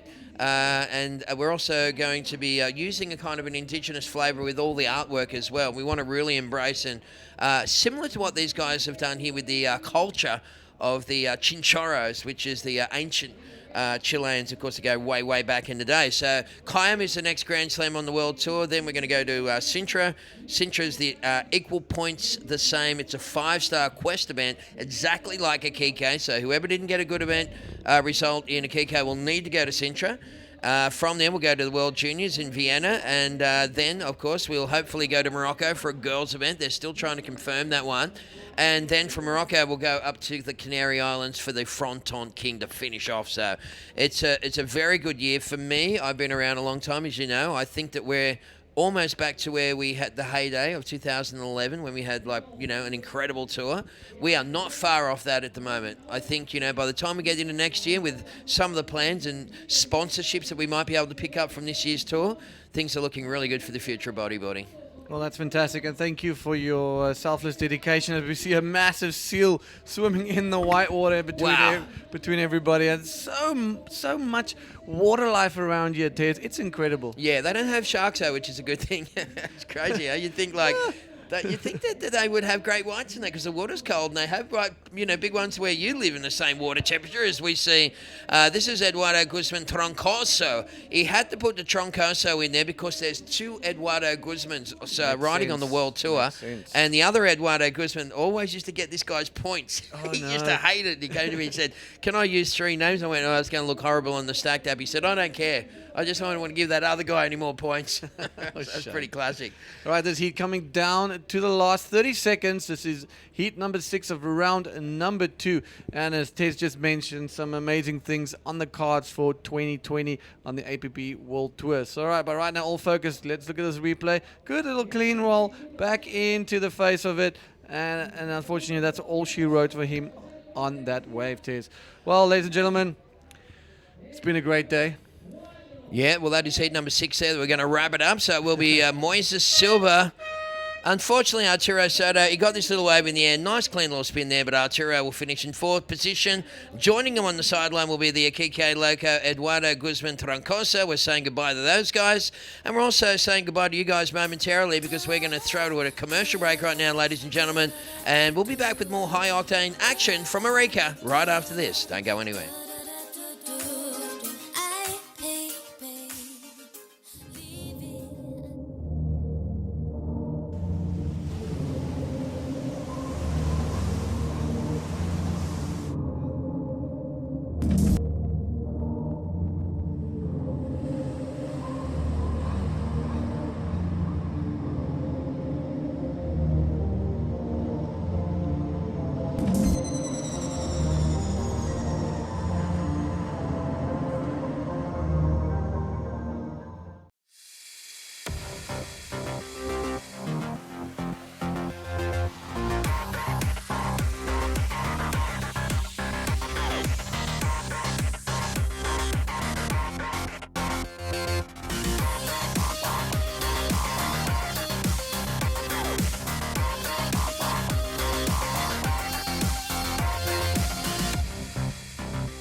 Welcome back, everybody. Manny V here with Tezza McKenna coming down to the wire. The last 2 heats for today, round 2, heat 7 and 8. They've been nail biters to the end. Absolutely, and as we said, we're going to hold off on that round 3. It's such an important round. The top 6 from the 16 guys left in the competition, many from the trials, will join the world's best in this Grand Slam number 3. But for now, let's get out in the lineup and have a look at what's happening in the water for this one. The winds have just turned a little, but it's not really affecting conditions too much. But we've got a great heat on our hands, Manny V. Heat number 7, Cristobal Fernandez from Rapa Nui in the red jersey, and in white, Andre Luis from Brazil. In yellow, Ian Aros from Chile, and Jericho Rosero, the Pro Junior champion from Antofagasta, will be in the blue jersey. Yeah, good stuff there from Andre Luis. He's a young guy from Brazil. He's traveling around with his other friend, Adi Jadro. And both those guys, it's their first time that they've left Brazil to do some events outside of the National Bodyboard Tour. It's, this is something we really want to encourage.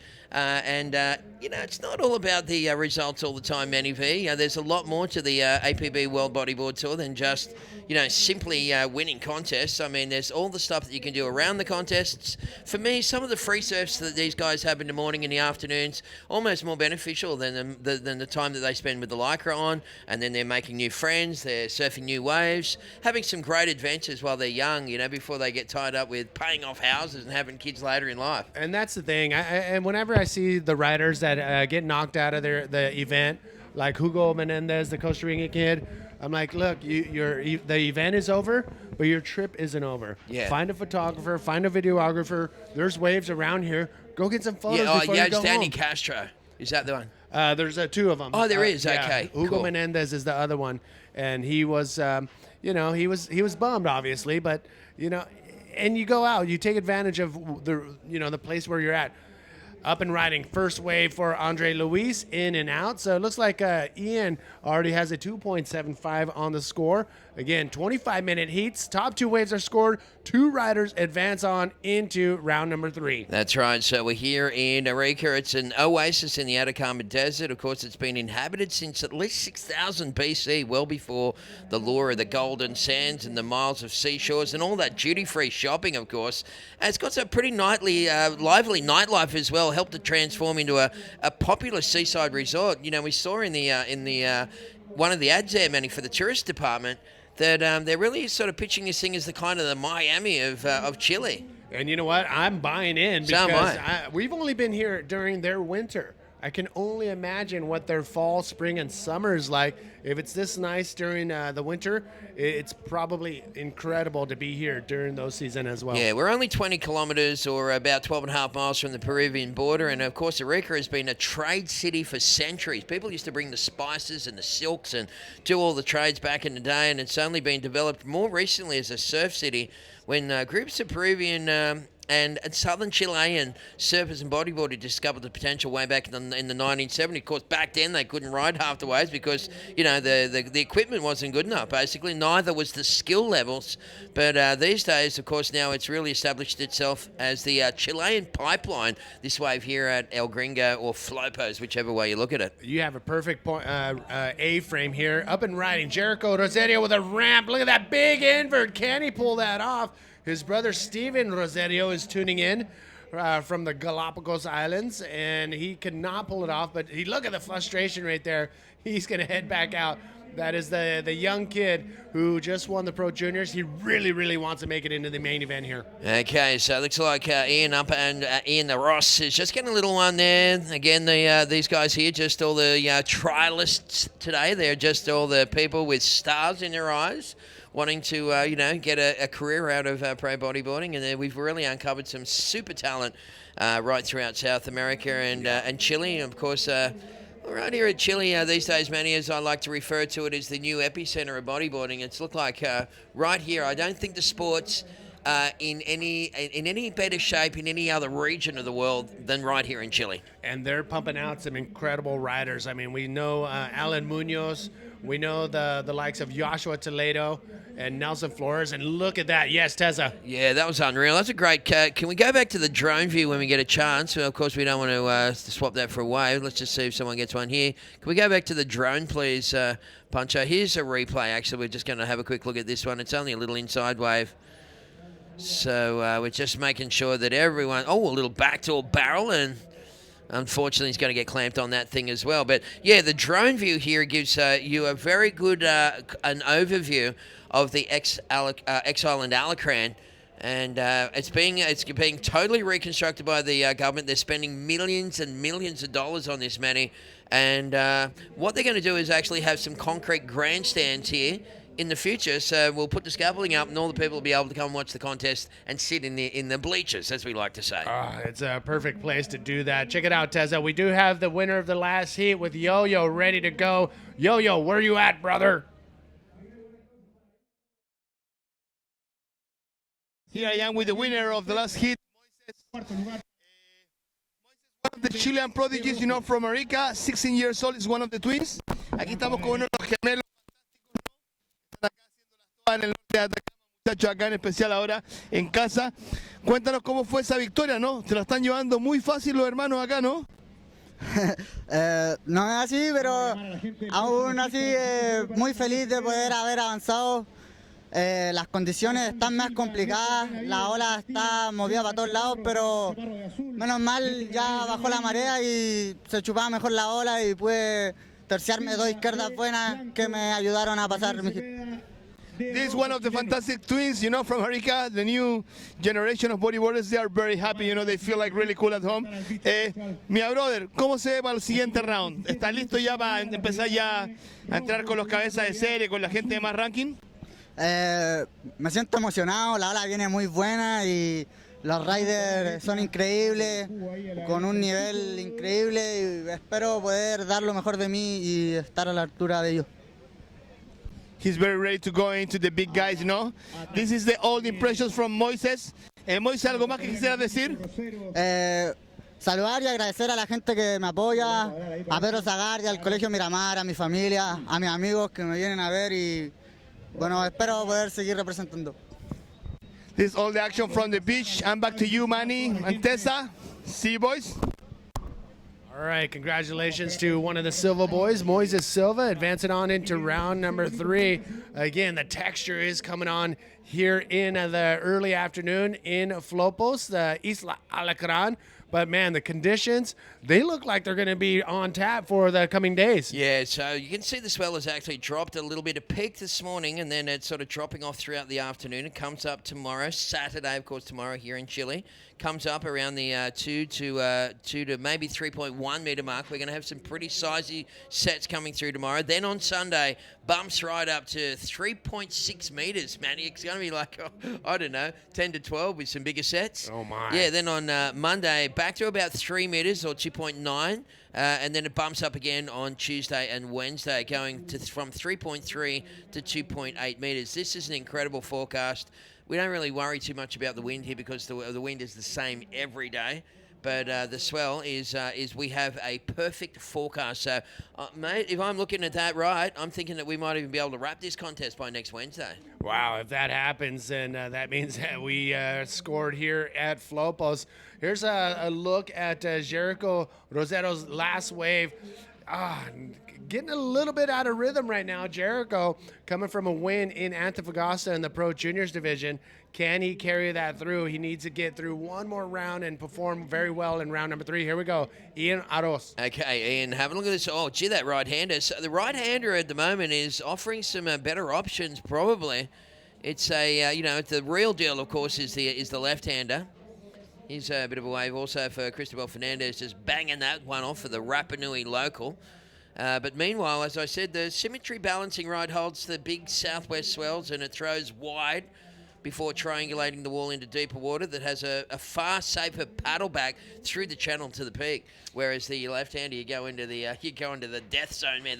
The place that they like to call Tomati's place, because what happens, you can get it looks like smashed tomatoes in the end, like when it finishes with you. Yeah, and I talked to one of the riders. I can't remember who it was, but one of their worst wipeouts was not even catching a wave or getting caught inside. It was jumping into the keyhole and not even getting past 30 yards outside of the reef, and then just getting slammed in that very crazy section. One of the craziest moves I've ever seen in my life was Guilherme Temega doing a roll right in front of that place and surviving. Yeah, I couldn't believe that. No one could believe that in real life. The video that, still floating around on the internet doesn't do it any justice, man. No. In real life, that was one of the most wild things I've ever seen in extreme sport in my life. Yes. So well done, GT. This event, of course, is celebrating its 15th anniversary this year.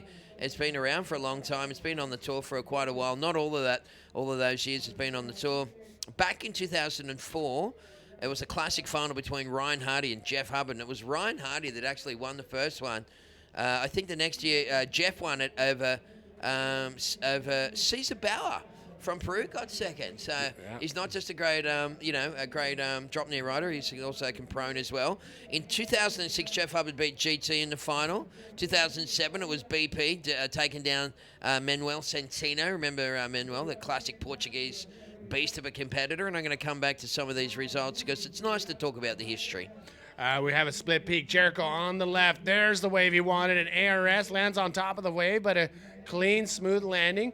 He's got to tighten everything up if he wants to compete in the main event against the big dogs, but that is definitely going to help him right there. Yeah, that's going to be his best wave so far, so 12 and a half minutes left on the clock. We're pretty much up to half-time for this one. It's Heat 7, round number 2, and just again warning our online audience that this next heat coming up will be our final heat of day number 1 here in ARICA. And you don't want to leave because Manuel Cepeda and Alejandro Silva, along with 2 of the riders from round number 1, are going to throw it all on the line as well. And only 2 of those riders will advance on. So there is Andre Luis putting together something in the last, half of this event. Look at Miguel Rodriguez, the Peruvian, getting... I've seen those machines. Where did I see that? Is that on Facebook? There's an ad or something on Facebook? Yeah. And you know what? They actually worked pretty good. I had some of that done on my neck at a contest or 2 ago. Actually, when I was in Iquique, and it works pretty good. Miguel just trying his best to. What's he looking at? He's looking a bit creepy. Yeah. But, anyway, just on 12 minutes left on the clock. That's Wow. funny. That's funny. What was he looking at? It's kind of I weird. don't know. I don't want to think about it. But no, those I this time around I'm getting a massage for sure. Yeah, absolutely. Hey, next seed. So, next seed is Manuel Cepeda, Alejandro Silva, Nestor Benavides from Argentina. Great to see the Argentinians firing up. And I've actually had a request for an event in Argentina next year. That's cool. And Jonathan Chaparro, of course, will be out in that final heat of the day. Yeah, you don't want to miss it because it's going to be exciting all the way to the last second. Here we go. Cristobal Fernandez up and riding. This kid is a tall kid, so his maneuvers, I don't know how he puts those together. Big ARSs, big flips. And he's, 6 feet, 6'1"? Yeah, he's definitely about one of the guys. And you can see some of the crew there just pretty stoked out. Some of the boys from Brazil and Chileans, all the boys hanging out. It's a great vibe here, and it's a nice environment to work in as well, many of you. We're very lucky, because they say that you're a product of your environment. And, we were talking about ages and that earlier on and that, so it helps to keep us pretty young, mate, when we're around people who are enjoying life and doing something that they really love. We never take this for granted for 1 second.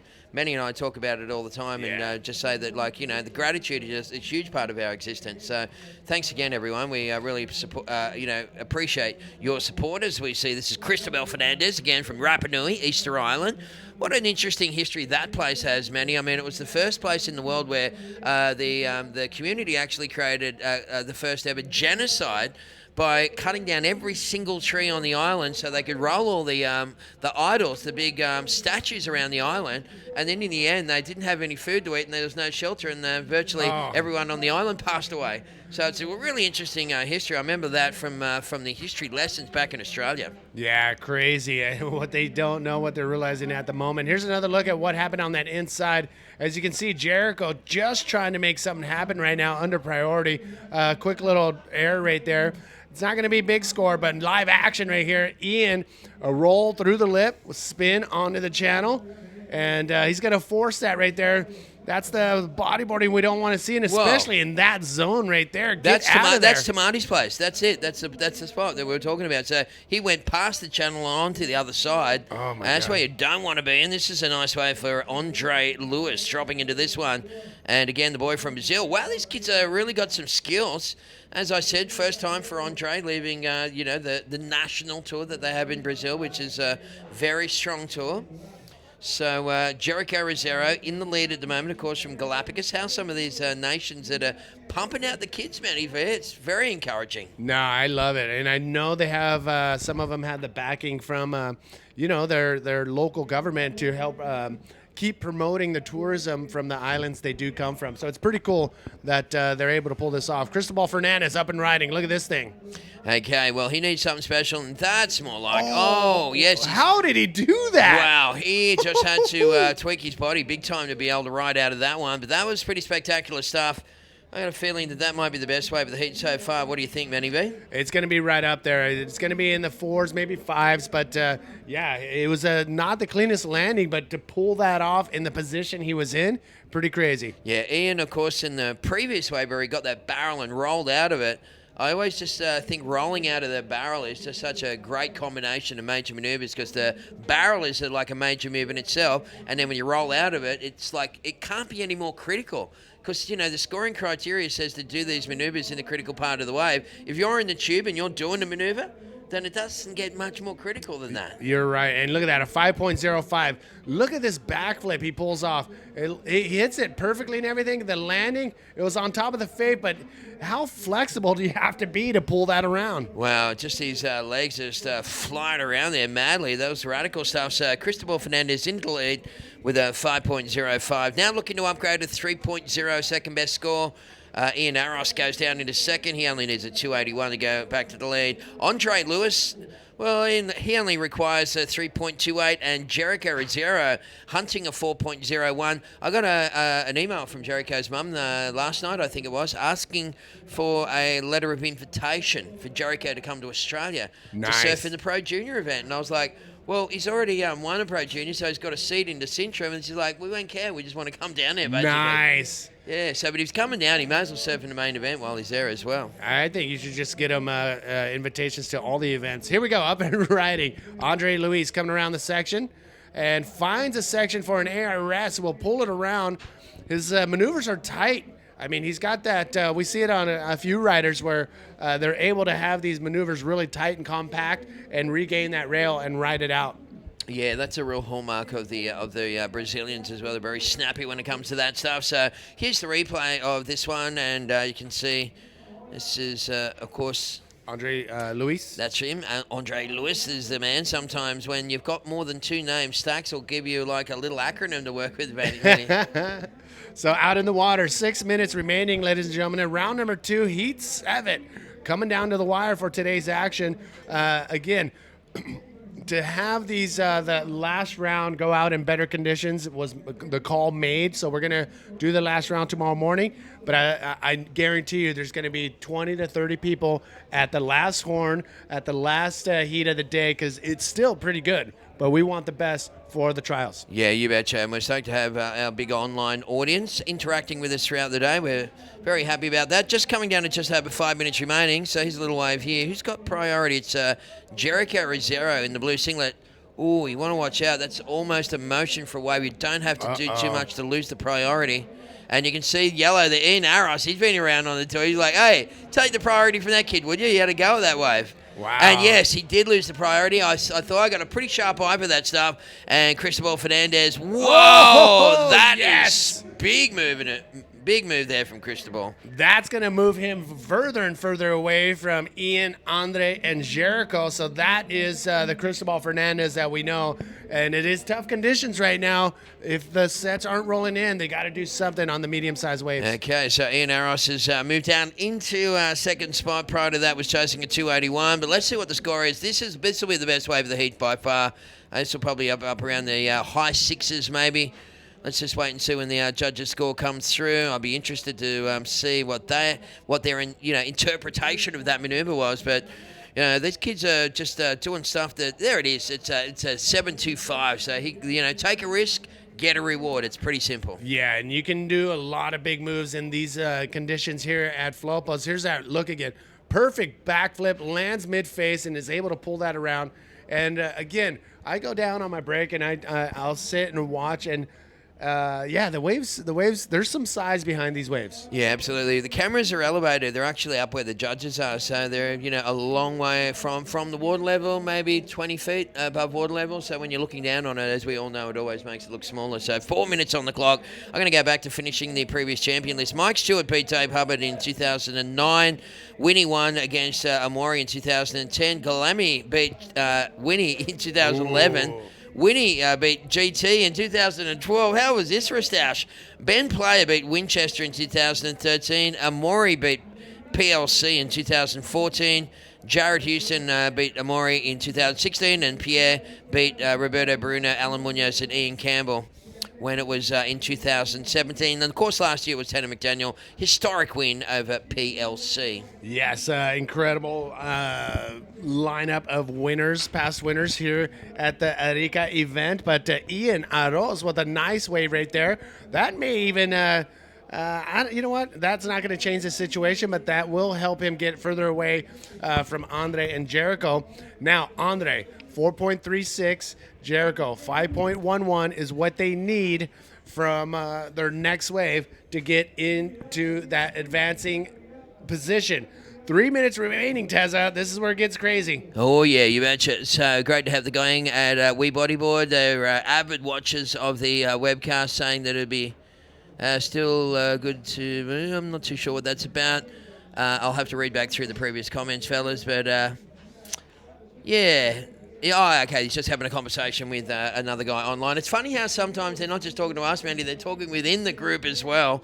But all of these become what are known as engagements on Facebook, and it helps us to turn numbers into money in the future, so we do appreciate it. We're down to 2 minutes and 20 seconds to go in this second last heat of day number 1 here in ARICA. Yes, coming down to the wire. Again, Jericho Rosero, 5.11, 2 minutes remaining. Andre Luis, 4.36. Is what he needs to get into that advancement situation. But Cristobal Fernandez with that 7.25 and 5.05 is looking very solid. He has second priority. He's furthest one outside. And again, it's going to be very tricky to negotiate the little chop coming up the face of the wave. But so far, Cristobal Fernandez has figured out how to do that and pull off the solid scores that he needs. Don't forget, we started this heat with me holding up the APB Bio Rulebook for 2019. This is downloadable on the APB website, so make sure if you're into competition, download it, read it from front to back. I always suggest this to all the top 24. I said, download a copy of it, read it from front to back, and read it on the plane when you're bored. Read it over and over and over and over again so you know every single rule of the governing body of the sport. As we see, this is a good-looking wave. Nice. Look at this. Big barrel right there. Jericho, can he come out? No, he gets pinched on the inside. He was looking for a 5.11, 1 minute remaining. Is that enough time for him to get back into the channel? He took the left, so he's got a shorter amount of time to paddle to the outside, but he's going to be under priority. 5.11, 50 seconds remaining. That may be the end of the road for Jericho. He's not going to be stoked. Andre Luis, 4.36 is what he needs. He has second priority. And it looks like no one is going to get this one as everybody's starting to get cleaned up on the bigger sets. Yeah, so 30 seconds remaining. That's going to be a moment when Jericho Rosero will go back and look at this on the webcast. And Jericho, you're a great young bodyboarder, mate, but it's early days for him. And, every time he goes to a contest, you need to learn from your mistakes. So don't just, get upset about it. Think about it. Look back on the Facebook Live feed. Of course, it turns into a recording. You can slide the timeline along and learn from your mistakes. That's what it's all about. Yeah, and coming down to the wire, 3 seconds remaining. And unfortunately for Andre Luis and Jericho Rosero, they have been knocked out of the ARICA CULTURA bodyboard event. And now the last heat of the day coming up. Yeah, that's right. So stick with us, ladies and gentlemen. I think we're going to have some new people in here speaking and taking us through the final heat. So from Taz McKenna, thanks for being with us here today. I'm out of here, and we're going to throw to a commercial break and be back with more live action right after this. So don't go anywhere.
Welcome back, everybody. Manny V here. Now, Dion Mayer and I are going to bring it down to the wire. The last heat of the day out in the water. Heat number 8 of 7, round number 2. Dion, still contestable. Still contestable. A lot of barrels out there, but the sections are what you're hunting for. The wind, it's definitely getting a bit more stronger there, Manny. So let's bring it home. All right. So we know Tufi, Cristobal Fernandez, was able to get 7-point rides. Yep. Let's see if these guys can do the same. Let's go out into the water. In this heat number 8, we are looking at Cristobal, I'm sorry, why did I say his name? Manuel Cepeda in the red jersey from Chile. Adajaldo Silva in the white from Brazil. Nestor Benavides in yellow from Argentina. Jonathan Chaparro, the other Chilean, in the blue jersey. So these guys, definitely a stacked heat. 2 last remaining spots in round number 3 are going to be filled by the top 2 riders out of this heat. Oh, yeah, and we can see these guys throwing down. Jonathan Chaparro with a strong performance in Antofagasta. Definitely the man to watch in this heat with Manuel Cepeda and the 2 Argentinians. So, yeah, a lot of surfing. Look at that. Still nice and clean, man. He's still a lot of ways to be had here. This is the last heat of the day, and it's been a great day. It's been a tough day, in and out the water, but we are so excited for the next couple of days of competition with these new swells coming in. Woo, it's going to be pumping. It's going to be firing. 25-minute heat out in the water. Top 2 waves are scored. 2 riders will advance on. Here we go. Alejandro Silva on his second wave of the heat, coming around the section. The wave forming up, a roll in a critical part of the section. And right where he landed was like 2 feet deep. And I don't know how he did not get hurt right there. It looked like he nose dove, but lucky he's going to be okay. Man, those guys are crazy. Yeah, absolutely crazy. And this is bodyboarding at its best. You just got to go for it. You just got to go for it, Manny. And that's exactly what these guys are doing. They're not here to have a picnic. Let's see what Jonathan Chaparro is going to do on this one. Nice little bottom to there. It's a little bit of a section there. Goes for a good, clean roll. That's all you need right now in this opening stages of this heat. He's already got 2 waves before the 5 minutes have passed in this 25-minute heat. So he's moving, and that 4.25 may help him along with this last wave that he just caught. So if you're just tuning in, or if you have been watching, take a look at your screen on the scorecard. Let us know who you are going for. Si están mirando ahorita en vivo, pon el nombre con quien tú quieres que puede ganar esta batería. Son Jonathan Chaparro, Alejandro Silva, Manuel Cepeda, or Nestor Benavides. If you got your favorite, put their names down right now in the comments, and we'll end the shout outs for the day with your favorites as we go down the line and do those shout outs. Again, 25-minute heat. Top 2 waves are scored. 2 riders are going to fill those last 2 spots in round number 3. All right, look at this little bomb. Manuel Cepeda is in the good zone. Takes off under Nice. the lip, man. He's still there. He's a big fella. He can hold on to that, but unfortunately, Gringo just Floppos is having the best of him. There he is, and we're still underwater. Oh, and now he pops it. gosh. It is super shallow, but man, it holds you down Wow. for as long as it can. All right, we got some names coming down the pipeline right now. Let's see. It is Dario going for Manuel Cepeda. Diego going for Nestor Benavides. And we got, let's see. Yes. Sandra is going for Argentina. Maximiliano going for Nestor. Felipe Cepeda all the way. Sebastian going for Chile. And Christian, vamos. Jonathan Chaparro. All right, Chaparro up and riding. He's got the 3.75 to improve. And what's it going to be? A little seal into the back line. Not much there for Jonathan Chaparro. He'll be heading back out. And, man, if this wave right now was in your hometown, how many people would be out there on a free surf session? Heaps. It'll be, oh, look at that, man. Bouncing, pulling into an absolute bomb. I can't believe he made it into the pocket. Wow, that was incredible. He caught us off guard there and just went down there. That is Alejandro Silva. Man, he's a hellman. What? That was incredible. Yeah, man, I think there'll be a core group of guys out there, controlling the lineup. As with any spot of this magnitude and the risk that comes with it. I mean, this is a pretty hectic, pretty heavy wave out here. But check it out. We do have the interview ready with the winner of the last heat with Yo-Yo. Yo-Yo, where you at, brother? Cristóbal, ¿no? Thanks, boys. I'm here with Cristóbal Fernández from Easter Island. Estamos acá con Cristóbal Fernández, representante de la isla de Pascua, que se está dando muy bien acá en el norte de Chile. Cristóbal, cuéntanos cómo fue esa victoria ahora en esta presentación. Bueno, la verdad que estuvo súper difícil, la hora súper complicada, me costó mucho encontrarla, pero ya con el transcurso logré conectar 2 buenas olas, las que me dejaron bastante tranquilo. Very happy to go into the next hit. He was very quiet trying to get the waves and everything was going on. Very fine. Cristóbal, se parece un poco el flop a las olas de la isla, ¿no? Sí, la verdad que tenemos una ola súper parecida, que es Tangaroa. Ojalá algún día también se pueda lograr una fecha ahí, ya que es una ola Tangaroa. He said that there's Flopos looks a lot like a wave that is called Tangaroa allá in Easter Island. Cristóbal, ¿algo más que le quisiera decir a la gente que nos ve alrededor del mundo, quizá allá en Easter Island? Nada, de decirle a la gente que está aquí que venga a ver el campeonato, que está increíble. La verdad es que viene un espectáculo muy bueno con los mejores riders y nada, mandarle un saludo a toda la gente de la isla, a mi familia, a los patrocinadores, Mauro Tatu. Ahí está el saludo ahí de Cristóbal para toda la gente de la isla de Pascua en Rapa Nui. Muchas gracias, Cristóbal. Vale, gracias.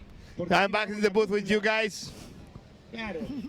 All right, it looked like something was happening behind camera right there where he lost focus, but Manuel Cepeda either got cleaned up or he caught a wave and is making his way back out into the lineup. So, yeah, congratulations to Tufi, all the Cristobal Fernandez making it into the next round. So, Victor Manuel going for Cepeda, and we have Espuma del Rock going for Nestor all the way. Juanchi Greco going for Nestor, and Opie, what's up, Opie?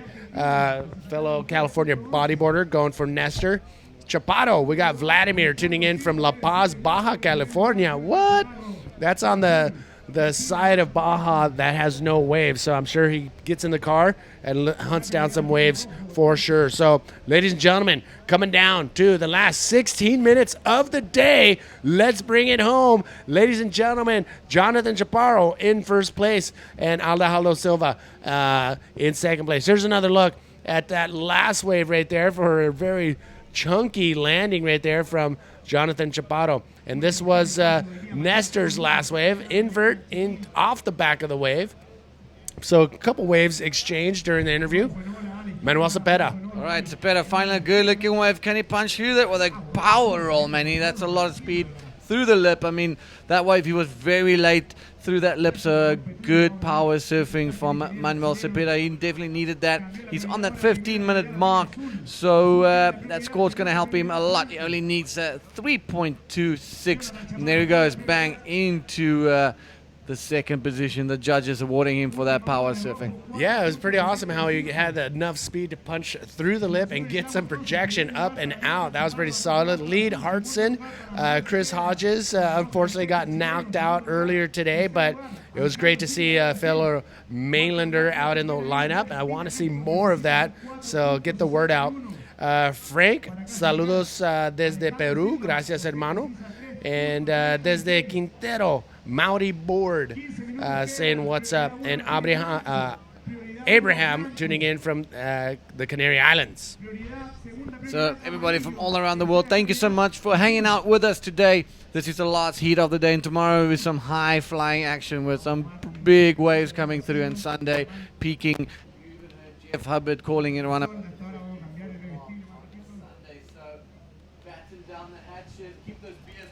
Oh Make sure you guys are around to enjoy the show that is going to be the ARICA CULTURA day number 2 and 3.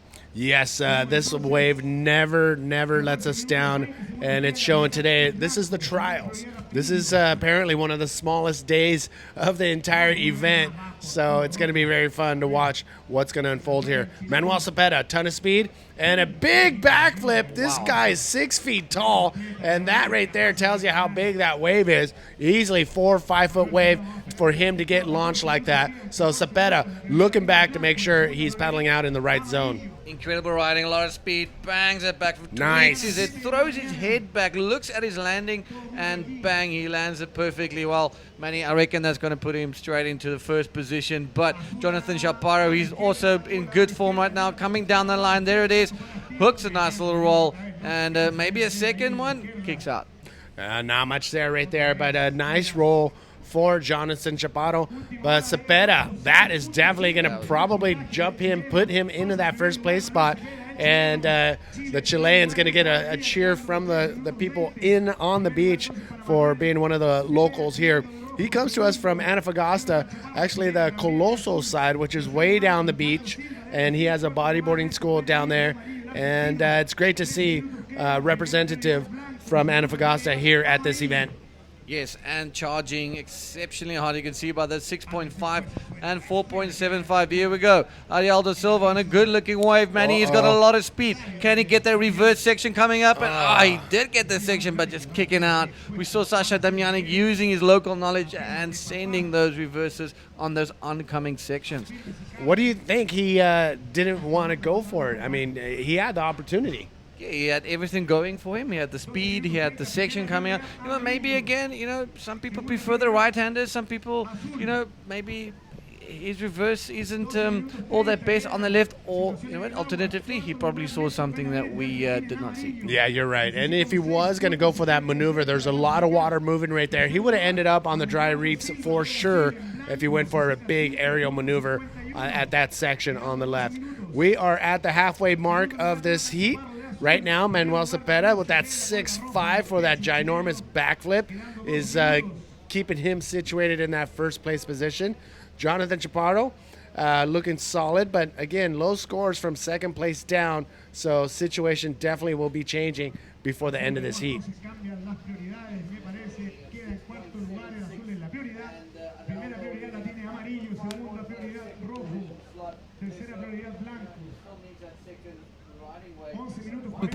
Which is an incomplete, and Areola, a very similar situation. So both throwaway waves there. Manny, 10 minutes. We're approaching the 10-minute mark. It's all out to play for Manuel Cepeda and Jonathan Chaparro. We saw, I saw earlier Travis Smith and David, sorry, I did that earlier today, but Travis Smith and Jeff Hubbard walking out with bat tails. I'm really interested on talking to more of the riders about their board design by choice. Here we go. Through the lip roll right there, pulling it off perfectly. That is Aldahalo Silva looking for a 5.51.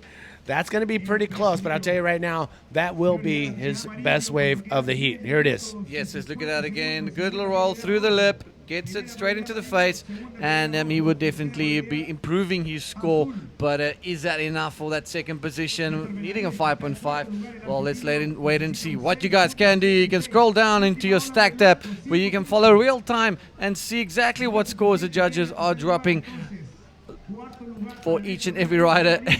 I could talk myself into a corner there. And you know what? Just check it out. Make sure you download it. And there we go. The scores are starting to drop. Is he going to get enough? And he has definitely improved his situation with a 5-point ride. 10 minutes remaining, Dion. 10 minutes remaining. You can see the beautiful coastline of Chile in the background there. And you see an outer break called Bueye. And it's a big wave. It's perfect for big wave riding. It's in the middle. It seems like it's in the middle of the ocean, but it does punch a big power as well. So maybe we'll see some of the bodyboarders head out there on Sunday when it's massive. I remember seeing Ryan Hardy on a ginormous wave, easily top to bottom, 30 feet face. Here we go, up and riding. Jonathan Chaparro coming around the section with speed, goes for a big invert, gets projected, lands, and gets out of there before it gets too shallow.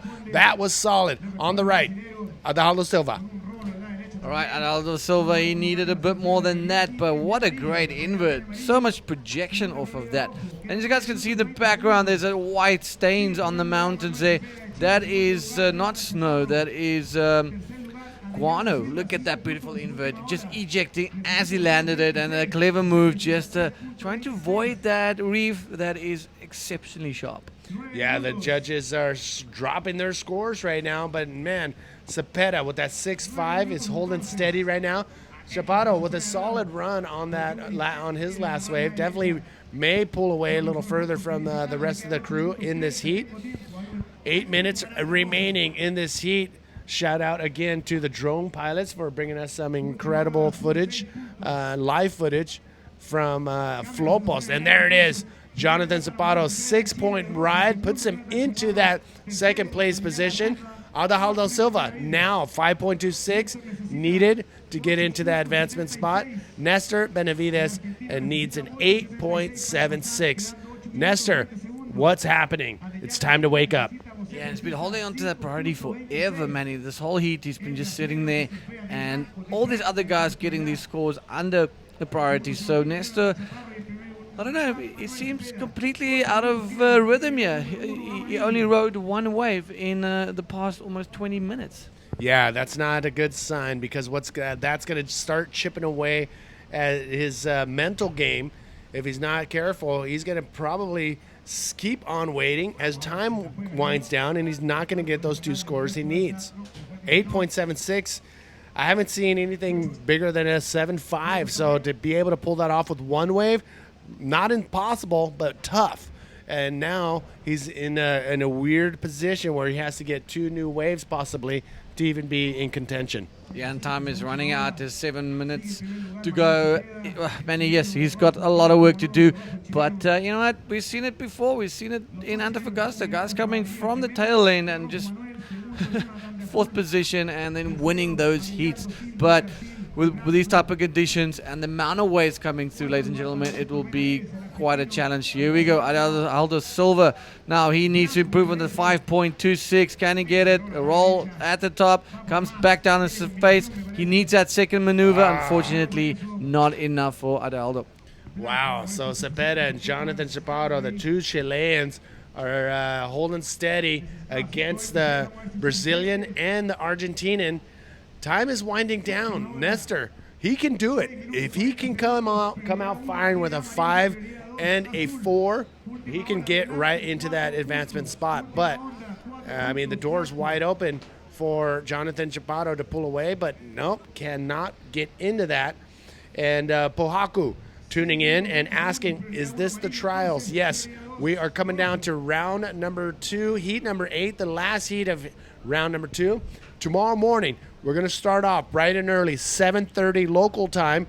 Right now in Chile, it's 2:06. So tomorrow morning, 7:30, we're starting off with the first heats of round number 3. At the end of round number 3, we will find out who the top 6 trialists are who will go into the main event. And then we go straight into the main event. Oh, and I am excited. Yes. I'm sure everybody in the world is excited. But now Nestor finally getting on the screamer. Unfortunately, the timing was horrible. And he is paying a dear price underwater. He's still underwater, Manny. Hopefully he's okay. And he didn't hit the reef too hard.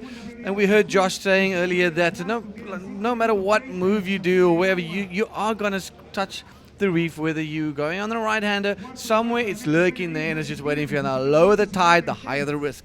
That right there is not what Nestor wanted to do in the very last half of this heat. I mean, he had priority for a while, and catching that wave, and it looked like he even got, chopped in the head before going up through the lip. It was crazy. Jonathan Chaparro up and riding. All right, let's see what he can do. Very consistent with his rolls and just landing a little bit in the back of that one. He's still sitting pretty in that second position, Manny. How's that line just appearing in the water? Beautiful. All right, let's look at this replay. Here we go. Nice little roll. Gets around there and bang. It hits that roll. Not all that great, unfortunately, but he will be happy with these. But there we go. This is again. I thought that's a replay from Manuel Cepeda, but no, that was real time. Real time. 4 minutes remaining. He went for a big backflip on the inside, but this time could not pull it off. So Cepeda looking on fire out here in this last heat. If he can carry this momentum into tomorrow, we can see Cepeda get into the main event again. We are finishing off round number 2 of the trials. We're going to start off tomorrow with the trials. Round number 3, there's 4 heats of 4. The top 6, the winners of each one of those heats will go into the main event. And the bottom 2 of the 6 will be based on their scores. And a big roll right there, Adaldo Silva. Can he get out of that whitewash? No, there he is. Pops up behind the wave. So a full day of action we've had on our hands. Here's that replay. Big backflip from Cepeda. Again, this guy is 6 feet, 5 inches tall. So that'll show you how high he got. That wave right there, easily in the 4 to 5 foot range. And look at the projection he gets. Up and over, throws his head back, and body follows. Unfortunately, could not whip that thing around on the landing. Yeah, that was massive. That was massive. And pretty much a carbon copy of his previous one as we look at this replay.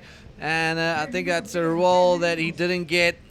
He landed a bit sideways, Manny, and the white water just freight training over him. So Adaldo, unfortunately, not being able to get that 5.26 that he needs, and Nestor still with the priority for almost the entire heat. He needs a massive 8.76. And look at that, Nestor on the outside with priority once again. So he may be able to still pull this off. It is Jonathan Chaparro on the inside. Jonathan with the section and a nice air forward, but lands behind the wave. Very tricky section right there for the riders. And unfortunately, Jonathan could not put that together. Now let's take another look. What happened? Right, well, he's got all the speed in the world, just a little bit to the back of that wave. Unfortunately, as the wave gets to that shallow section, it just turns a little bit, and whilst you mid-flight, you're gonna, if you don't have enough speed or a bigger projection, you might fall to the back of it. And that's what happened right there for Jonathan Chaparro. He's going to make his way back out. 2 minutes remaining with priority. Nestor Benavides from Argentina. Here he is taking a look at this one. Nestor, you need to get at least a 4 or a 5 and get back out there as quickly as possible. Stalling for the barrel. Can he come out? Can he get pulled out of this barrel? No, you saw his body go over. That may have been the last chance that he had to make it out of this heat. So one more time, Nestor. Right, so close yet so far.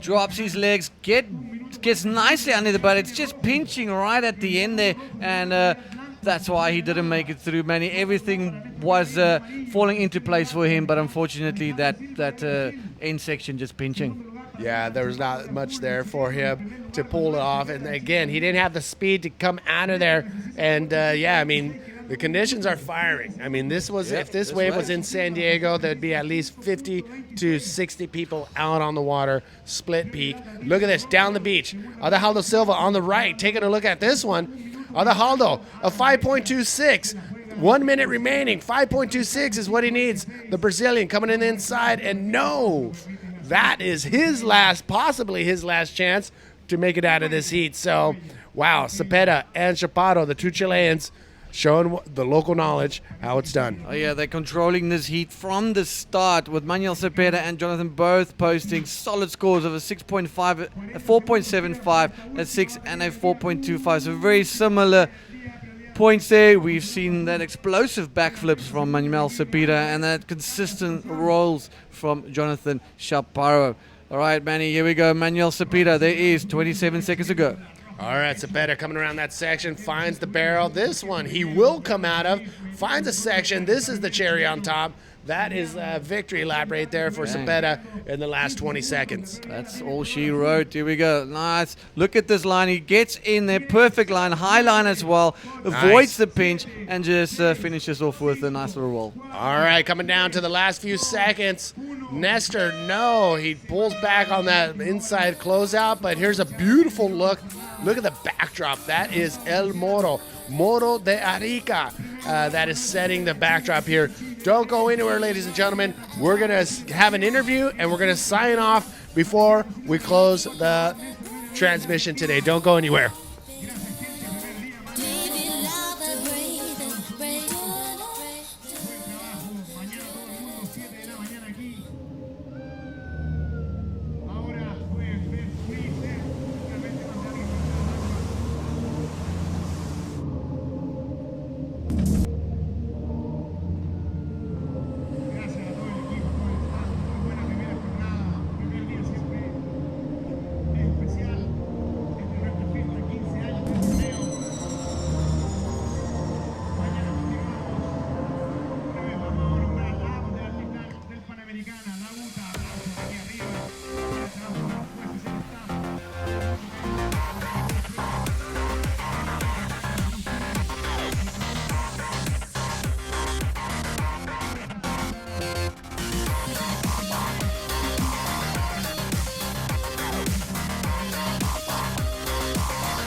I think we're back.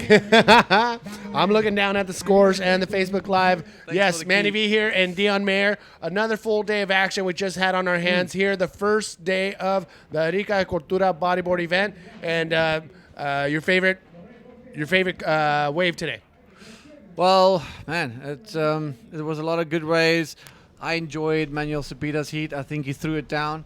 It was nice to see some backflips and just shying a little bit away from the walls. Obviously, the colorful Jack Baker was quite entertaining. Yes. Did you guys hear his interview live? Yes, we did. Oh, boy. Okay, so tomorrow, if Jack Baker wins his heat, we have to make sure we get the beeping sensor dude right next to him, just in case. But, yeah, Jack Baker pulling off an incredible heat. So, yeah, that was a pretty solid run today. Tomorrow morning, again, we're going to start off with round number 3 at 7:30 on the dot. And, yes, we're going to have those 4 heats of round number 3 of the trials. That's where we're going to find out who those 6 riders are in the trials advancing into the main event. And then the main event starts up. Yes, and the waves are going to be pumping. From tomorrow morning, we're looking at 8 to 10 foot. And Sunday, as Jeff said, potentially 15-foot El Gringo. I mean, you can't ask for better. Yeah, this is when we go into the main event. We're going to see the session rounds where you're going to see the best in the world go head-to-head, not once but twice, and it's going to be insane with perfect conditions here at Flopos.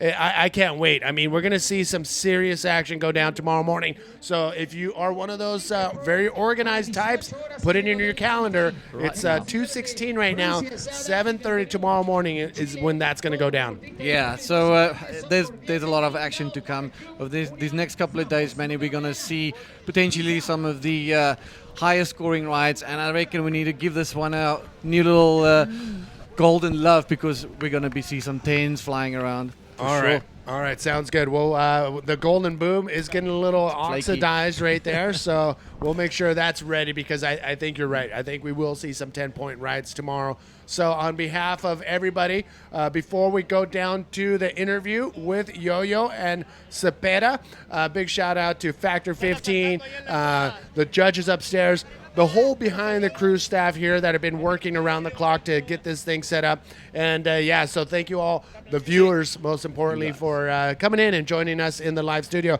So Dion, we are ready with the interview, and Manuel Cepeda and Yo-Yo, they're going to send it off. But from here in the live studios, we'll see you tomorrow morning. Now, let's go with Yo-Yo. Yo-Yo, where you at, brother? I'm here, my brother Manny Vargas, with the winner of the last hit, Manuel Cepeda, one of the Chilean boys from Antofagasta that has been still in the show in the leg. Manuel, estado robando el show aquí en la pierna. Cuéntanos ahí cómo están las cosas aquí en tus presentaciones en el gringo. Esta es la primera manga y igual está un poco difícil. La primera ola que bajé, me puse un tubo y al tiro a la roca. Me pegué en la rodilla, pero después ahí pude concretar unas maniobras y pasar primero. He was saying that he was having a little bit of trouble in his first presentation here at ARICA. He was hitting the reef, but everything goes fine. Manuel, ¿algo que le quiere decir a toda la gente que nos está viendo en casa? Nada, que vean las transmisiones y que apoyen a los locales. Y estamos... Para la gente de Coloso. Un saludo a la gente de Coloso, a los antofagastinos y a todos los que nos apoyan de Chile. Thanks, Manuel. Muchas gracias, Manuel. Bueno, Manuel. Bueno, muchachos, hemos tenido un día increíble con un montón de acción. Las olas están increíbles. Bueno, muchachos, hemos tenido un día increíble con un montón de acción. Las olas están alucinantes aquí desde la ex Isla Alacrán. Y les digo una cosa, nos vemos mañana con más acción. El segundo día de este increíble evento, el ARICA CULTURA Bodyboard 2019. Nos vemos mañana, chicos. Johnny Aguirre, Jorge Saavedra,